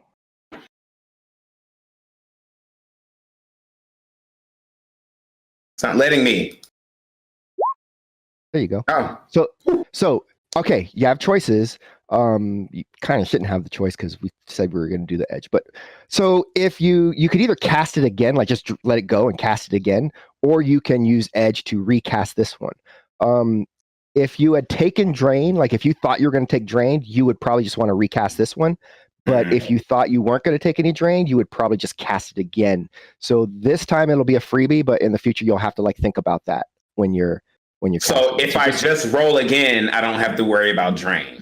Well, because you didn't have drain for this one, so it's as if you're just starting from scratch. No, I'm saying if I re-roll these that I didn't hit, I don't have to worry about drain. Yes, if you re-roll those, if you re-roll those, you don't have to worry about drain. Okay, so let me do that. I want to do that first. That's 11 dice. It's going to cost an edge to re-roll. It costs an edge to re-roll, and it's 11. Like one of my edges or one of my like audience edges. I don't know. Do you have any edges from the chat? How much does the edge cost? You cannot give yourself edge.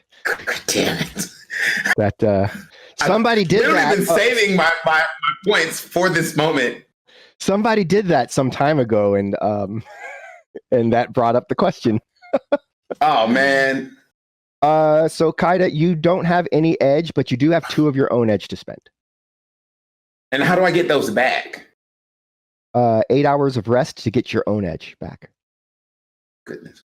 All right. And I'm saying you don't have any because you did use the one you had to cast that. Just now, yeah. So. No.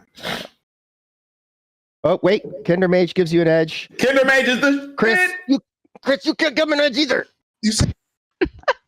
You did say that I couldn't give myself an edge. Yes. And the world continues spinning. Aren't you on staff, Chris? Come on. And I'm about to use both of them. Hopefully I don't have to, but I might use both of them if I have to. So I'm going to use one of those edges to re-roll these right now. So what do I do? Just roll 11 dice. And this will be your new roll. Oh, I didn't put a number. Sorry. Yeah, just so when you click the dice and then just put 11. I got 4. Is that enough? All right. I mean, that's so basically he has to resist 4 hits or else he believes it.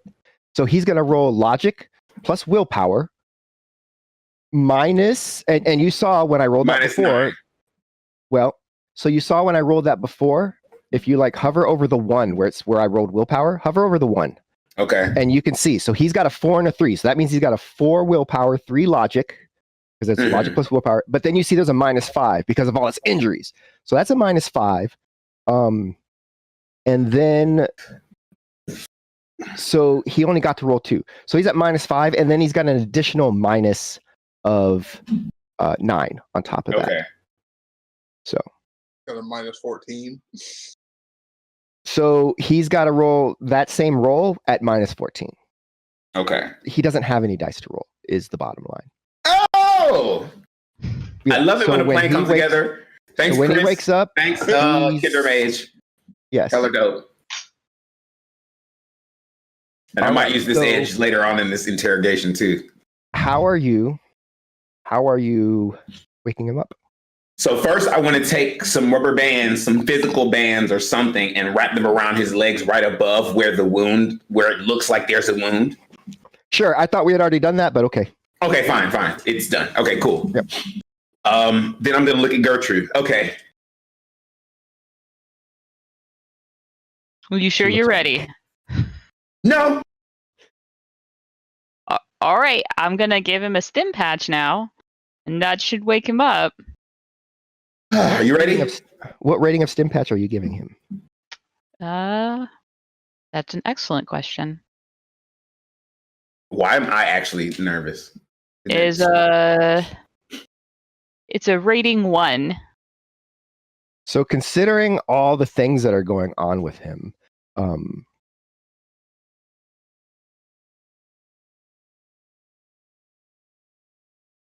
is that the one you want to give, or do you not have any of the other ones? I'm not saying it won't work. I'm just saying that he's been anesthetized in the neck and other things are going on. So That's what I have on my person. So I don't think that those are included in med kits. Would something like an epinephrine or something similar be in a med kit? Not in a med kit. So what you're gonna do then is, if you apply the stim patch, you're gonna roll 1 die. I don't know, 5 and 6. It works. Satchel has a stim level 6 one. So he'll figure that out when this one does or does not work, I think, because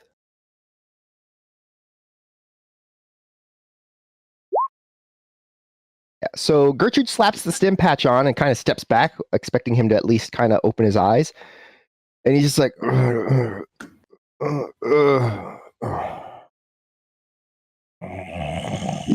Wake up! I'm ready now. I'm in action time. So he does not wake up. So kind of like pokes him in the back of the head with the with the stun baton, but it's not on. He's not activating it. He's just kind of like poking him. Would a stun thing wake him up?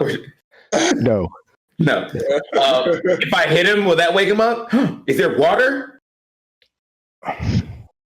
Water usually works, doesn't it? Gertrude is pretty sure that it's just the lack of punch in that stim patch is why he didn't wake up. And if you had one that was better, that it would wake him up.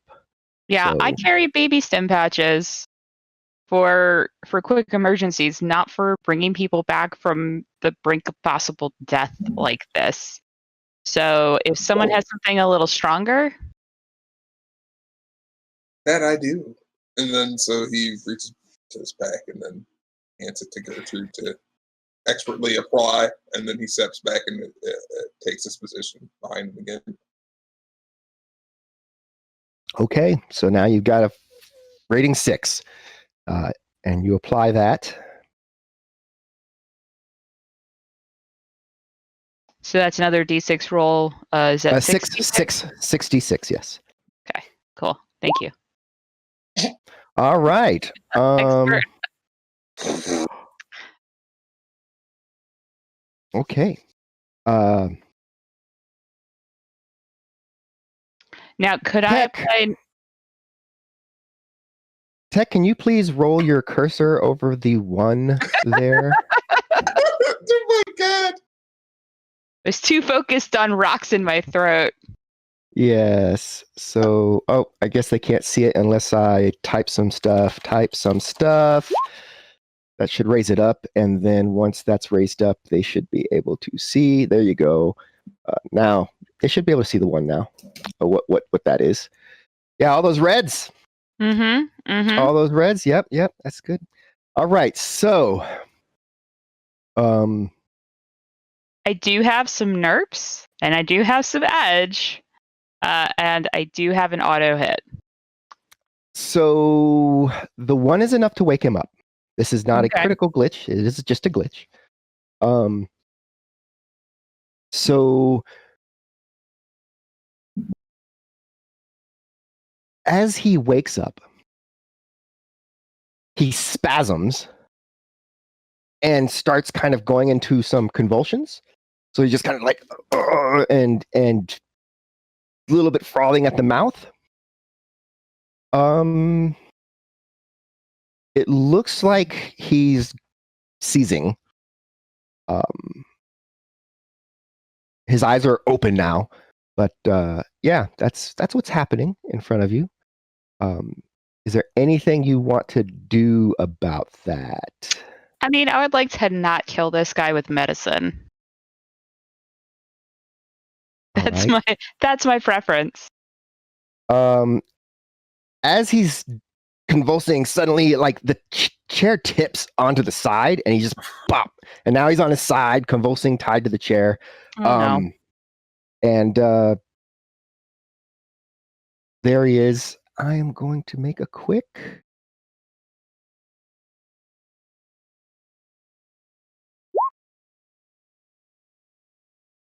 several of the restraints snap, and the metal restraints twist, but those don't quite give way completely.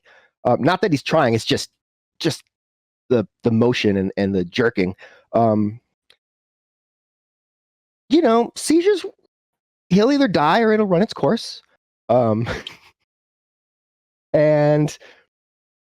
after a few moments, he stops shaking. He looks around, not realizing he doesn't have legs. He kind of like tries to get up. Are his hands still bound? His hands are kind of bound to the chair. The chair is kind of jacked up, but he turns and he tries to get up, and then he stumbles and falls to the ground. Not necessarily because he doesn't have legs, but his legs are alrighty. Toilet legs. I guess that's what we're calling it. I'm gonna cast bind on him. Okay. Can I? What are the negatives that I would have to use to cast this? Do I have an auto hit? No, but you do have edge. You have a smackdown, actually. I think it's the last smackdown you'll ever. It's the last smackdown you'll ever get from Chris, so we'll use it right now. Yeah. All right. So you cast bind, and now he's like on the ground. Wait. I have an edge and a smackdown? No, you have your own edge. Yes. And then I have a smackdown from Chris. Okay, yes. I'm gonna cast this bind enough to where he will like, and since it's smackdown, right? I get to be like whatever I want it to be. Yeah, tell us how it works. I want this to be like the strongest bind of the century. Like this dude can't even he can't do anything but talk and blink and breathe. Gertrude, I got you. And breathe. And move his neck up and down. So we can see his legs or his lack of legs. Sure. Okay. Can I bind him to the chair so that he's still sitting in the chair? Yes, he is still somewhat sitting in the chair. I mean, okay. I want to bind him and put him back upright in the chair. So he's sitting and he's like, but he's stiff, like, you know what I mean? Okay, the magic holds him up because the chair would not anymore if it was just the chair. But the magic holds him up, and he's now in the chair, and he silence. I'm in control.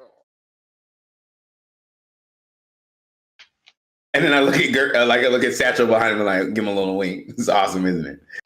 It's like. And I'm back to serious face. I look over to Gertrude and I do like this. I'm like, listen, we need information.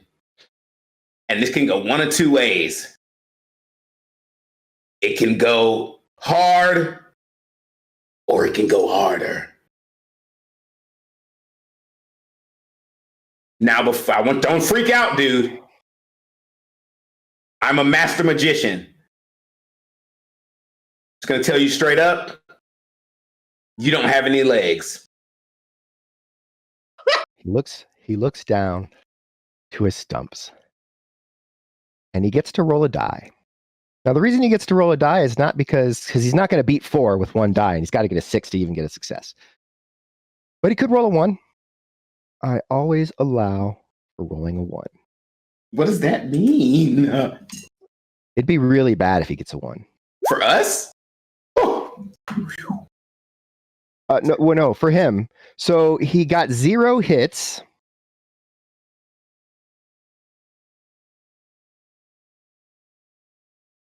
And he did indeed roll a 1. All of a sudden. Wait. Prepare me. Because I don't like the feelings I just got from everybody. Because it was him, it's good for you. Okay. It's bad for him. Okay. He's not gonna die, is he, Danny? He's not gonna die. Okay. This is like this is gonna benefit you. Okay. Cool. If basically he f***ed up really bad on his roll. Okay. So he starts immediately freaking out. Ah, what the hell? Where are my legs? And he's just trying to look down, but he can't move or anything. You're crazy. And I'm holding him. I'm like, your legs are in the ether. They're mine now. They belong to me. Give them back. Oh, they're mine. You want your legs? Calm down. You can get your legs back. But you're gonna have to play ball. I'm not good at ball. Well, you better learn. Then I look at Gertrude and I give her a signal to give me like an affirmation from the back.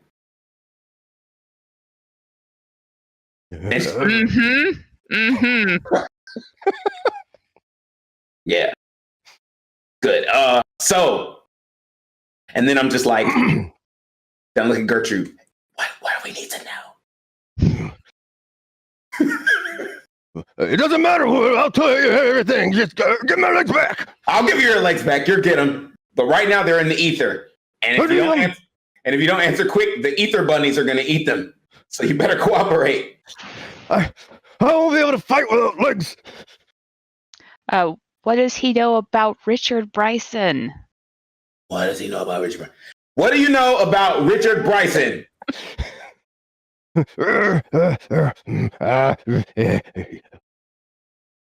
the guy. He made the recording, the Sid one. That's how I know who zapped me. Did anybody catch that? Said that he's the guy who made the recording of Sid, and that's how he knows who zapped him. What do you mean zapped you? We were fighting. I was going to win. I was going to win. And then, gotta calm down, dude. Because I can't understand you. Got to calm down, or those ether bunnies are getting fed. I was going to win, and then I got like a stunned baton in my leg.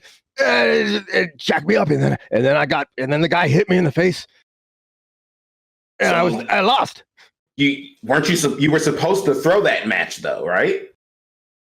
It doesn't. I was big leagues. I heard big leagues. So you're his turn at bat.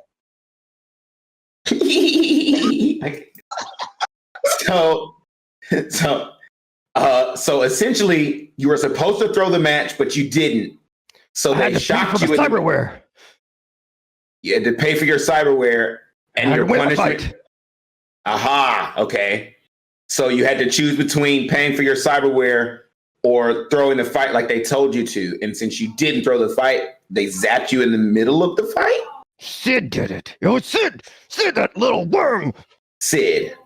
I'd kick him when I get my legs back. If you get your legs back. I'm telling you everything. What else do you want to know? Gertrude, what else do we need to know? It's working. Oh goodness. This was a bad plan. It's working. Does Richard Bryson have the only copy of the fight? Does Richard Bryson have the only copy of the fight? I don't know, but he knows. Ask him. He has it. He sent it to me. My comm link. It was in my apartment. The comm link in your apartment. I can contact Richard through the comm link in your apartment. Yeah. You already know this, as Etienne has cracked that comm link. Thank you. I already knew that. That's not good information. I'll tell you whatever you want. I'll tell you. Where can we find Richard Bryson? He's from some fancy place up north. I don't know exactly where. He never told me. Is he a danger to us at all? Like, has he got magic, or does he got like massive guns or a deadly van? He's a decker, man. He's a matrix jockey. What else you need to know? I need my legs back. You'll get him. Calm it down, Gertrude. Satchel. What else do we need to know? Like, where can we find this? The copy. Where can we find the copy? With the guy. I'm sure he's got it. With Sid or Richard? Richard. Sid didn't know about it. And all this gang involvement that we're hearing about, Detroit, Milwaukee, and is that going to cause us any problems as we go to deal with this Richard dude? Like, if he's fortified, you know what? You understand that the magic I hold over your legs, they're mine forever. I can call them back at any time. And if I find out that you're leading us astray, you'll literally be walking down the street with studs one day. I don't know, man. He just called me and said he had something for me, and that would change everything. And then he showed me and then told me what to do. That's all I was doing. Are we satisfied? If you're not, one time I mixed this fake puke at home, and then I went to this movie theater, and I hid the puke in my jacket, and then I climbed up to the balcony, and then I made a noise like this, and then I dumped it over the side, all over the people in the audience, and then it was horrible. All the people started getting sick. They throwing up all over each other, and I never felt so bad in my life. Don't take my legs.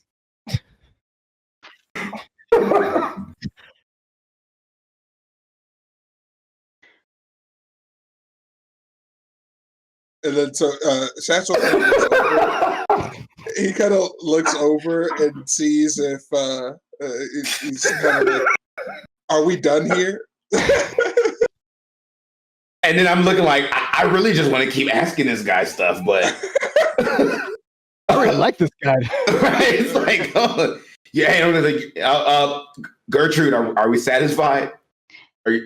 He needs to treat Stephanie nice, and he needs to stop doing drugs if that's what makes him treat Stephanie mean. You watching need to remember this forever. You might not remember this, but not too long ago, you punched a guy in the face. Kind of looked like me. Yeah? He's my sensei. And now I own your legs. You will remember the name Kaida Norel, and you will fear it. Because at any moment in time, if you're ever disrespectful to a woman, or if you're ever abusive to your girlfriend, Stephanie, who loves you dearly, so much so that she almost caught on to Art taking you away and tried to protect you. She tried to save me? If you ever hurt her again, your legs will belong to the Ether Bunnies. I swear to God. Just like this. You hear me? I don't hear you. Yeah. Now look at Gertrude. All right, dude. But I'm going to keep the bind on him, right? Uh-huh.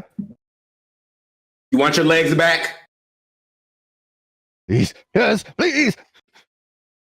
By the power of the ether, I call back my property. Loan this man's legs back to him, but forever be mine. and then I lift the physical mask. Oh! Oh! I still can't feel him. And I Satchel reaches behind with a knife and cuts the rubber bands off of his legs. Okay. Are you trying to do that surreptitiously so he doesn't see? Oh no, I'm letting him know. Like it's fine. Like you do, we didn't want you to bleed out with your legs in the ether. Okay. So you cut the bands and he's it hurts. It hurts so bad. Why? Yeah. Them ether bunnies were gnawing on it. Ether bunnies are real. So I still got them bound, and I'm just like, all right, guys. Now, we're going to let you go.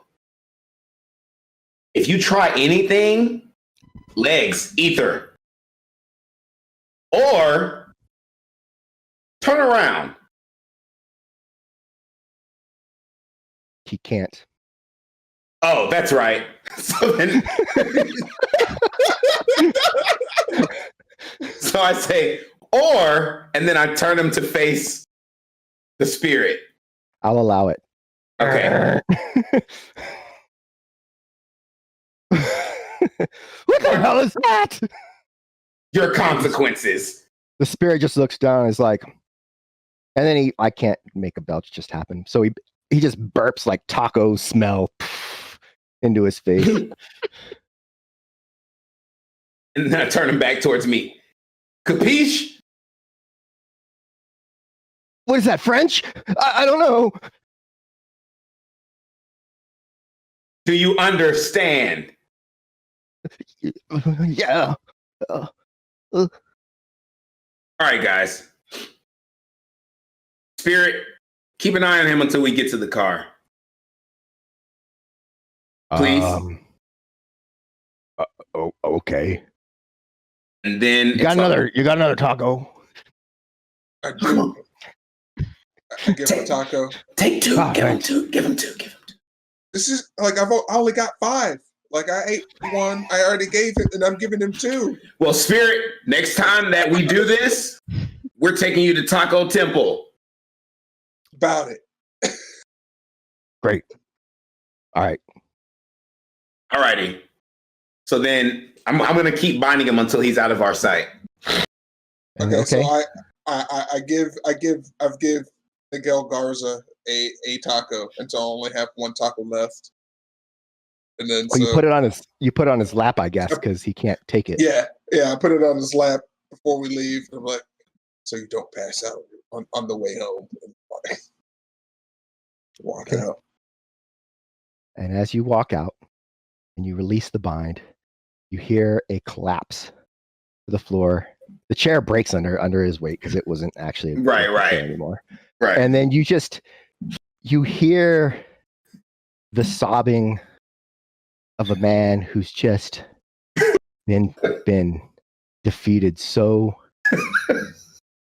thoroughly, just broken.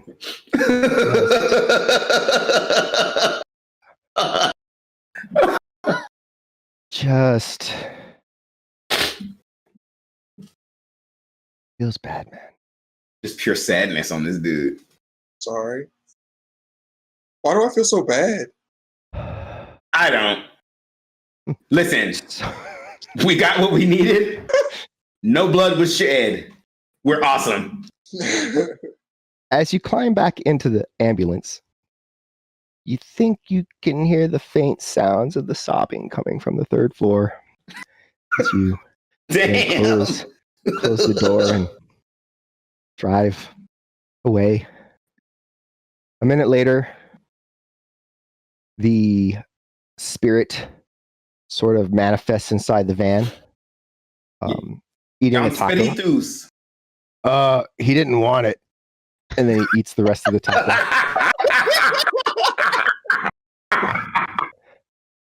And I look at Satchel and I was like, "Told you should have gave it to him." And then he looks over at you and goes, "Well, that's everything then. Thank you. See you later." Wait, does it? He doesn't hang around till sunlight to continue. To Well, no, protect? because you just used because you use the service in the thing, and then you use the Right. service. Right. But then the service of protecting us that doesn't last till sunrise. You know what? Actually, yeah, it will. So he just says, "See you later. I'll watch you back," and leaves. And then as he goes into the ether, I'm like, "You're awesome." All right.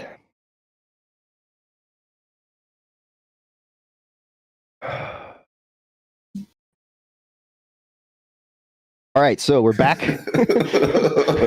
Poor guy. Not the story about the vomit, though. That's what did it for me. It's like, I'm literally going to tell you everything. Give me my legs. All right. So, yeah, I think that story was good enough. But yeah, so. So, Gertrude. I'm sorry. Go ahead, Danny. I was just going to say, it's about midnight at this point.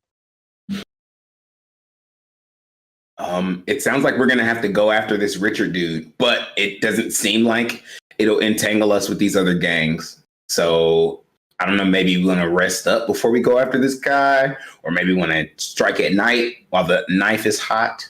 What do you want to do? Well, how are y'all feeling? I could use about an hour and a half, 2 hours of rest. Yeah. But I mean, we have this spirit until sunrise, which is, I guess, 6 hours away.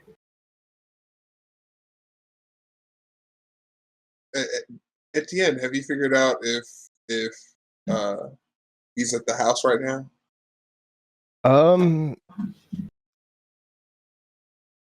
It is night. I believe he's there. Voulez-vous coucher avec moi? No. I know what that one means. And no, thank you. And so, yeah, that's the answer you get. So my only thought on waiting is that you really did a number on Miguel back there. I really hope that he will reconsider his life choices. But part of reconsidering those life choices might be to call Richard. Maybe, maybe not. I mean, he's under the impression that I can reclaim his legs at any point in time. Well, I mean, I thought that was the impression. I don't like the way certain faces just changed. Was that? I mean, we left him in a puddle. Do you think he'd really test us? Because then I'll actually go back and chop off his. I mean, sorry, what? So maybe not exactly this second, but I think the longer that we wait, the more likely it is that if he decides to change all his ways, that he may find a way to get in touch with Richard to tell him that the deal is off or whatever arrangement they had. So you think we should go now? I think sooner rather than later is going to be the better route. No time like the. So maybe I can try to while you whatever recon needs to be done. I'm down with that. I'm gonna just take a little siesta while you guys prepare everything. Sounds good. Just a light siesta. It's going to be at least an hour to get to the community itself. So, pardon me. So you'll have at least that hour, and then you'll kind of want to figure out what. So I'm going to take this opportunity to get and just chill in the corner, crisscross applesauce, and then yeah. All right. Is Gertrude driving directly there? Yeah, I think so. Unless we need to make any kind of stops along the way. But nobody has said anything. Okay. All right. So go ahead for for Nico rather. Make a Willpower body check. Willpower body or body willpower? Does it not matter? Either or. Okay. All right. So you get one back. So let me go ahead Take and it. annotate. Hey, that one, you're no longer at a -1 for wounds with that one. Awesome. Is there anything that I can do to regain this last you track? need 8 hours to do a healing roll. So, okie dokie. You arrive. It is a very nice part of. It's just south of North Chicago. North Chicago is almost like it's like a separate almost city up there. It's in Highland Park, which is where a lot of the well-to-do folks that live in Chicago. That's where a lot of them live. There's like this row of mansions that's just disgusting when you have to drive to work on that road from the naval station that's north there to the army base that's just south of it. You know, if you're living on the naval station and working at the army base, you know, you drive right through there. It's anyway. So yeah, that's where it's in this neighborhood ish. So it's not Mansion Row, but it's in that same city. It's row-ish. It's row-ish. And nice. The community is a gated community. There is a building. It is fenced, and there appear to be 2 security. You can see the light is on inside, so you can see them. And then you can tell that there's a few cameras stationed around.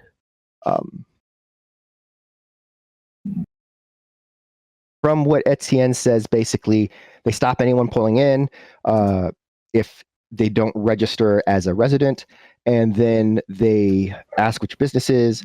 They either check the manifest to see if you're supposed to be there, or if not, they can call the resident and ask if you should be let in. But you can't just drive in. Would ATN be able to hack that list? He could try.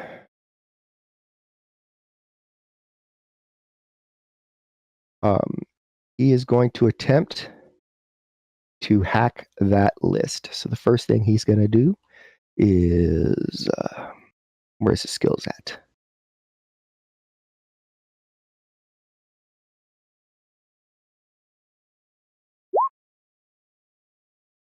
That's not bad.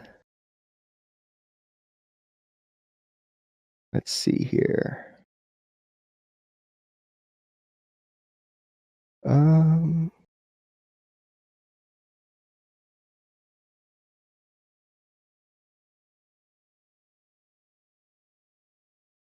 Oh, well, that's lucky.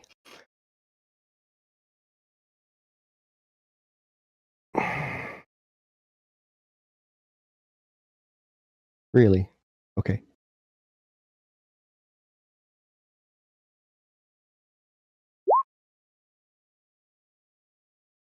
Voulez-vous aha?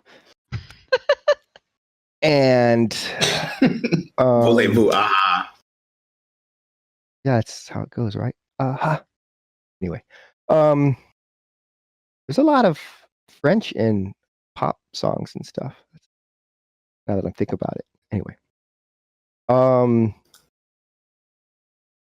he takes a moment and attempts to write onto their manifest that you are visiting one of the folks inside to put you on the manifest. So with that, let's do another. This is a computer check.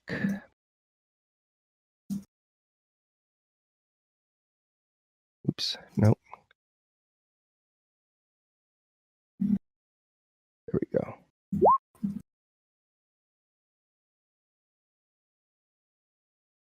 All right.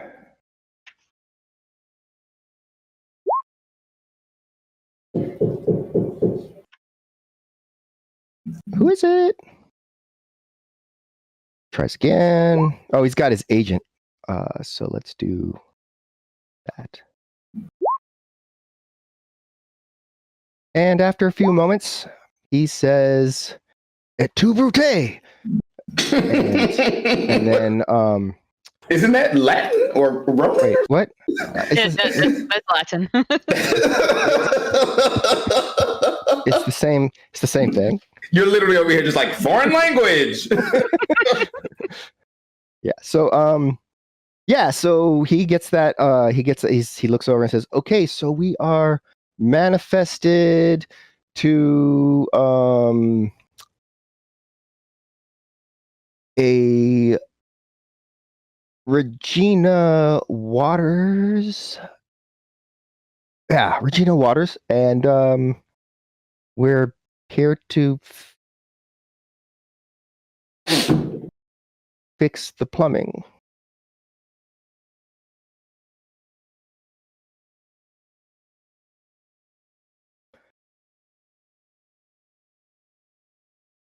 Okay.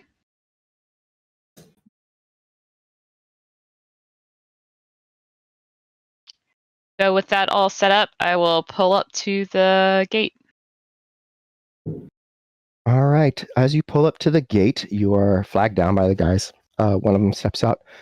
Kind of tries to look in as you roll your window down.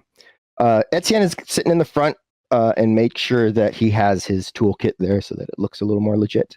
But what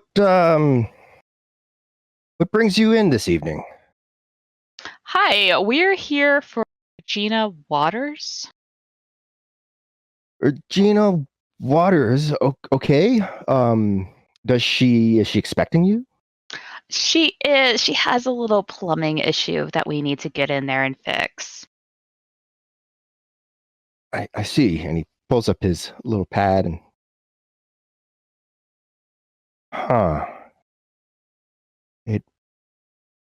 what's the name? Etienne says something that he put in the thing. Okay. Yeah, it So at this point, go ahead and make a con test. You get +1, +2, 3, say 4, but then minus, so a +2 to your con. That is not a skill I have.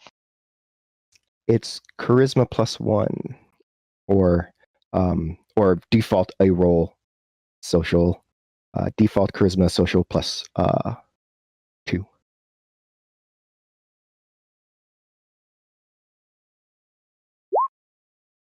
And hold on a second. Etienne, does Etienne have con? Etienne also does not have con.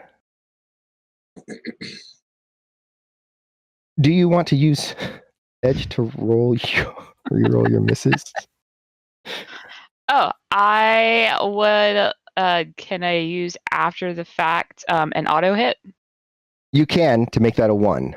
Yeah. Then do you want to use edge to Let's do it. Okay, so you have 1. You can roll 3 dice and see what you get.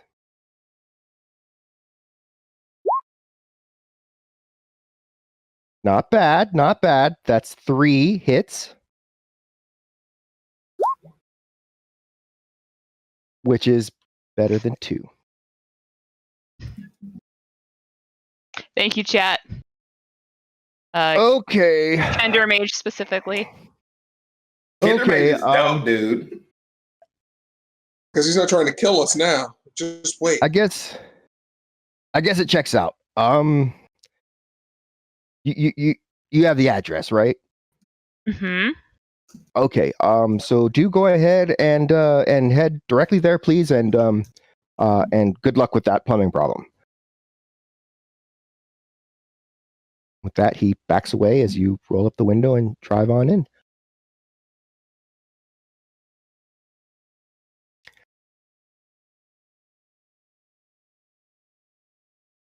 I am taking you to the map.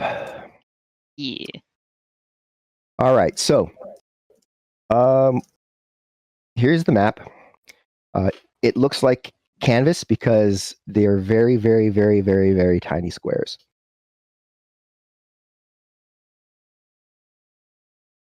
You are coming up this main road from the south side of the map. This you can see where the entrance is, kind of in the middle.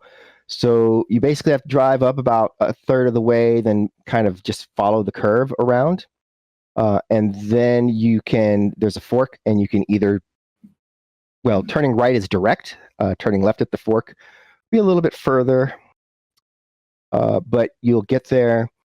You have the map from the handout I sent in, so it's kind of up to you how you want to work this.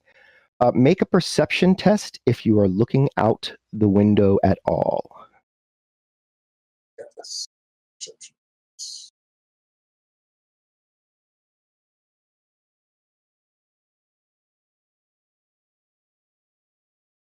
Any modifiers?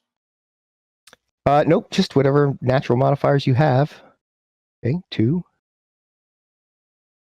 I suspect Gertrude is looking out the windows. Yeah, I was going to ask if I could make one since I was also driving. Yes, you can. So both of you notice as you're driving that there are probably as you're driving up, you see one on the straightaway, you see one on the curve. As you're pulling up to the fork, you see another one.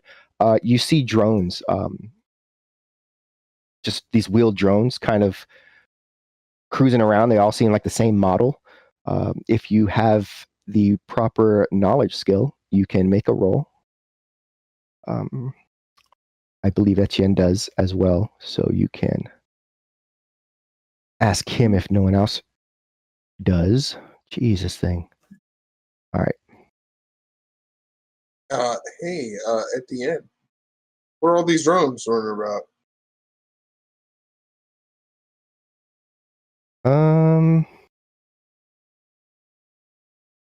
Interestingly, he does not have that skill either. What is the skill? I mean, anything that would be like recognizing drones. He says, oh, looks like little Doberman's just a standard sort of security drone, huh? Que sera, sera. That sounded like Etienne. I'm not sure what it meant, but it sounded like Etienne. Tabarnak! Isn't that like a demon in Dungeons and Dragons? Anyway, so you note that there are now security drones, and that gets him to go into the internet or the matrix and look around again. And he does note that there are also aerial drones. So there are drones that are sort of patrolling. You imagine that they must have cameras. Do drones have like a FOF system or something like that installed? They can communicate with each other. They're probably on the same network and probably feeding everything to the security. I don't know what you said, but I hope that answers your question. Oh, like if they have like a friend or foe like thing, like if so we send our roto drone up there, would they just assume that this is a hostile roto drone, or would they not care since there's a bunch They of may or may not. So, okay. So, and friend or foe detection system. Got it. Yeah, they may not. You'd need to know. You'd have to have like a sensors knowledge skill or a drones knowledge skill to get a better idea of that. Oh yeah, Satchel has no idea about any of that kind of jazz. Yep. Where is this Regina Waters house in relation to our target house? The Regina Waters house is actually, so as you come up and turn left here, there's on that curve right about in the middle, there's a right turn that takes you into a cul-de-sac. And in that cul-de-sac, this is the cul-de-sac, is Regina's house right here.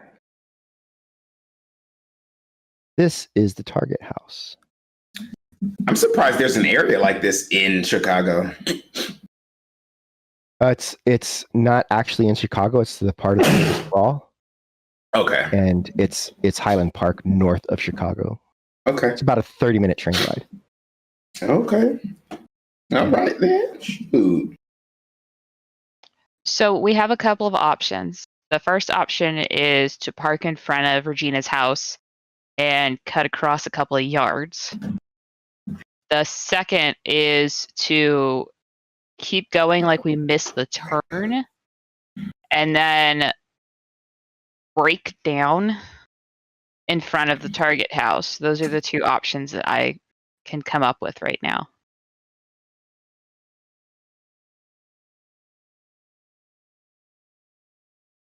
But we're going to have an excuse with these drones running around. Breaking down is always best. But we're gonna have to make it seem like a real breakdown, right? Well, yeah. Yes. Yeah. But we don't want to actually hurt the car because then we'll be stuck. I guess we could do another physical mask. I don't know. Yeah, I probably wouldn't be that much drain to use a physical mask against this car just to make it look like there's smoke coming out of it, right? It is really difficult to cast spells like that on non-people, and the more technologically advanced it is, the harder it is. Say that one more time. The more technologically advanced something is that you're trying to affect with magic, the harder it is to do. So like if it's let's say that it's just a mug, right? Boom, I want to make this look like a different mug or whatever. That's like, it rolls 3 dice against you. So that's easy. Let's say it's a gun. That's like 9 dice against you, which is okay. But something like super... What if I'm being complex? More specific? I don't want to cast physical mask on the van. I just want to cast physical mask on the hood of the van to make it look like smoke's coming out of it. So if it's going to make it look like smoke's coming out of it, then that's actually the hood and underneath, right? So if you want to make it look like the hood's crumpled up, that would just be the hood. But if you want to make it look like there's an engine failure because smoke's popping out, that would be the engine, which would be difficult. I think between Etienne and I, we could make it look broken without actually breaking it. Awesome. I just want to be of assistance. You are of great assistance. I was talking to that. I was talking to the imaginary voice that we always hear. I don't know anything about that. You hear it? No, just me. Confusion. I must. Chaotic world is still affecting me again. I guess so. It doesn't affect you. It's. I'm just playing. I'm just being all funny. Right. So, where are you driving? So, if we're all in agreement, we'll go break down in front of the target house. I'm going to try and drive so that it looks like I missed the turn. And you know how you miss the turn, and so you're trying to look for somewhere to turn around so that you can go back? Because I don't want to pull into somebody else's driveway, obviously. Obviously, yeah. So do like the slow crawl when you're somewhere where you don't know where you are. You know, where you have to turn the radio off because you're concentrating so hard on where you are. I don't know about that. Right. That gets crazy eyebrows and people running in their house around my way. You start slow rolling down a neighborhood you don't know, the dark, the middle of the night. But that's why they have drones, so they don't have to worry about that. And probably most of these people are asleep. Fair enough. It's Far Cry from the dank little apartment that you just left a few hours ago. There is, you pretty much figure that this is at least AA. You will, if there are cops to be called, they will be here quickly. Hey, you want to scope the place out, Nico?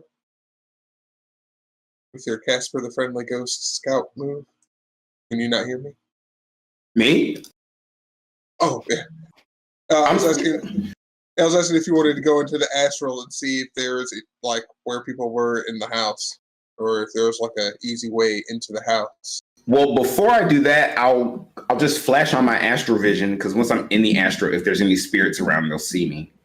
So first, I'm just gonna go straight into astral vision and just see if I can see any spirits in the neighborhood.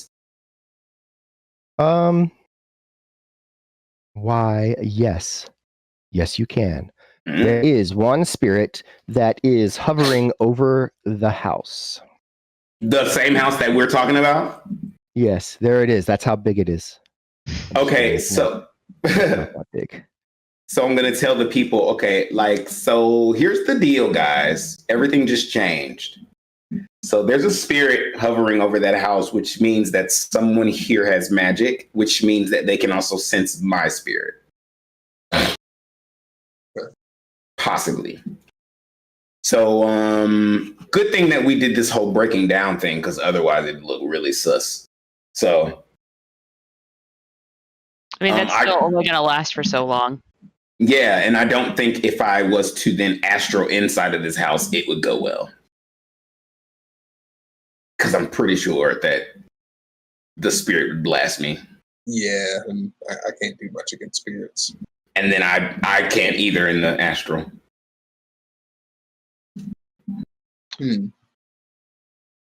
Are there any lights on in the house right now?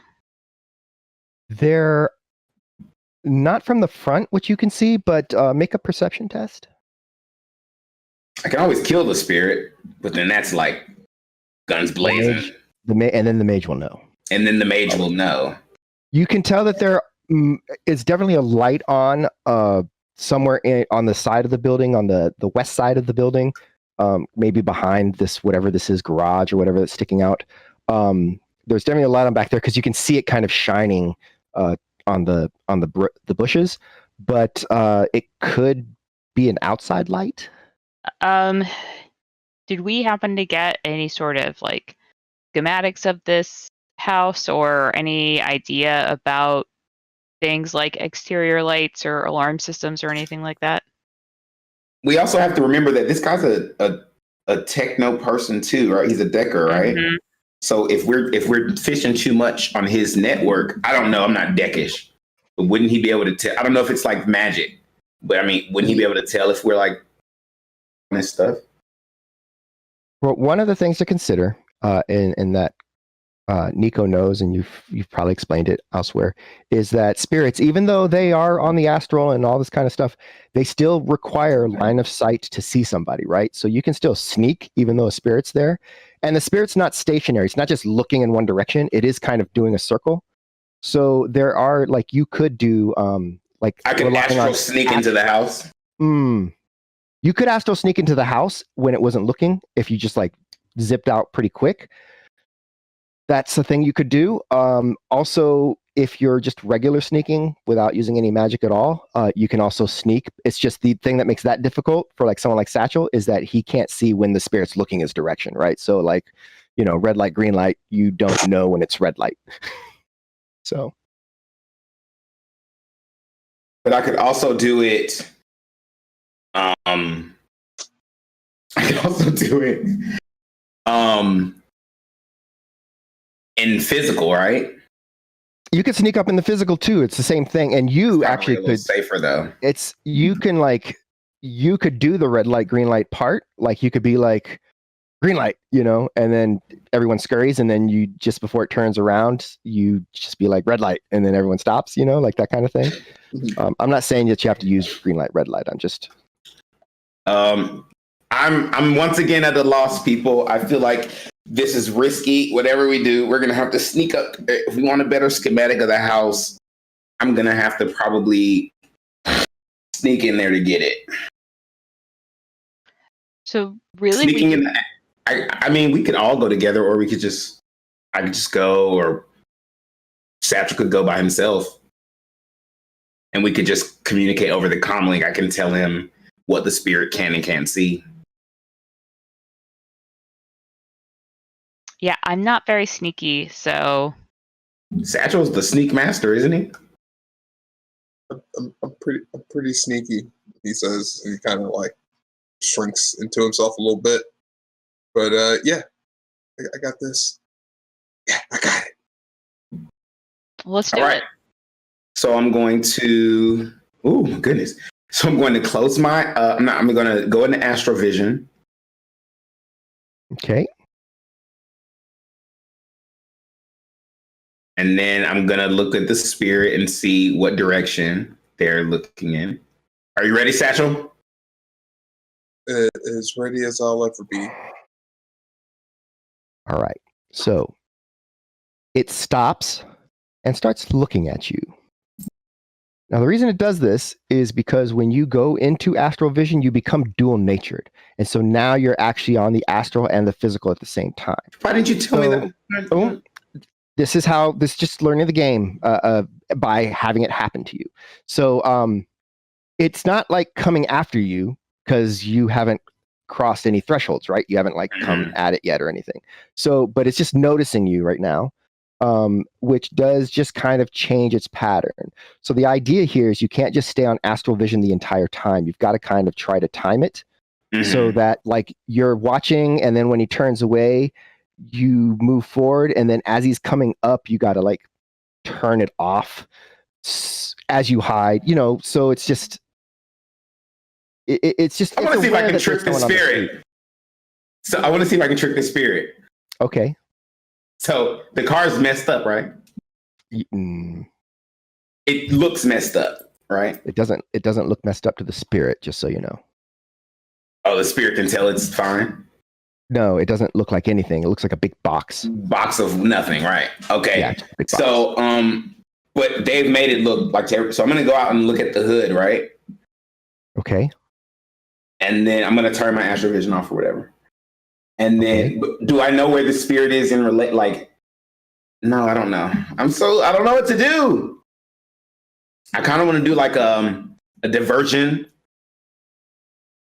And I want to distract the spirit while Satchel runs into the house. You could do something like that.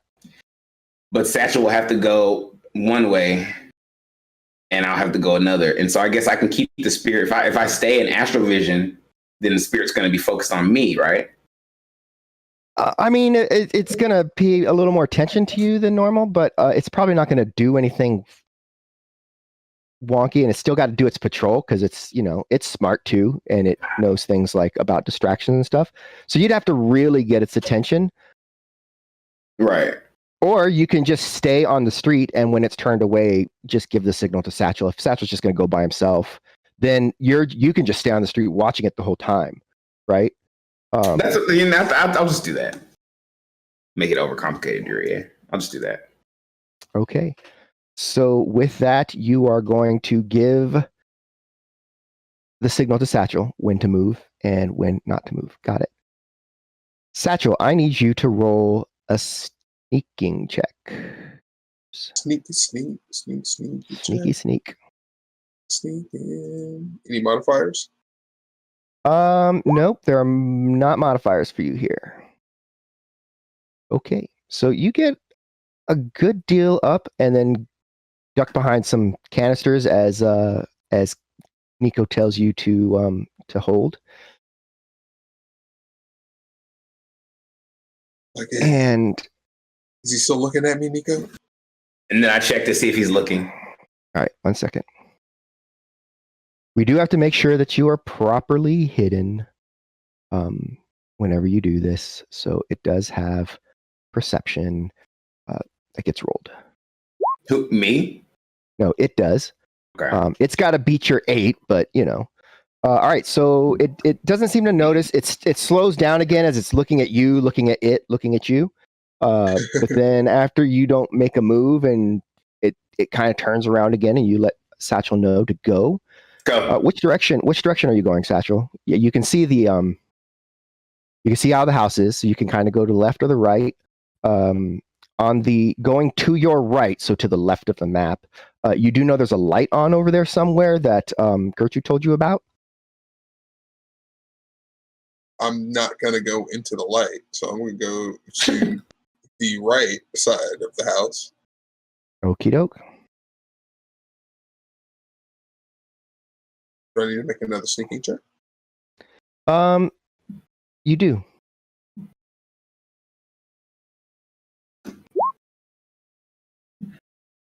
Okay. Spirit is going to see if it sees you.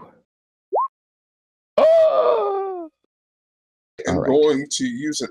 It's too late for me to use an edge to You can't. right? Yeah, you can't use an edge. Yeah, you can't use an edge.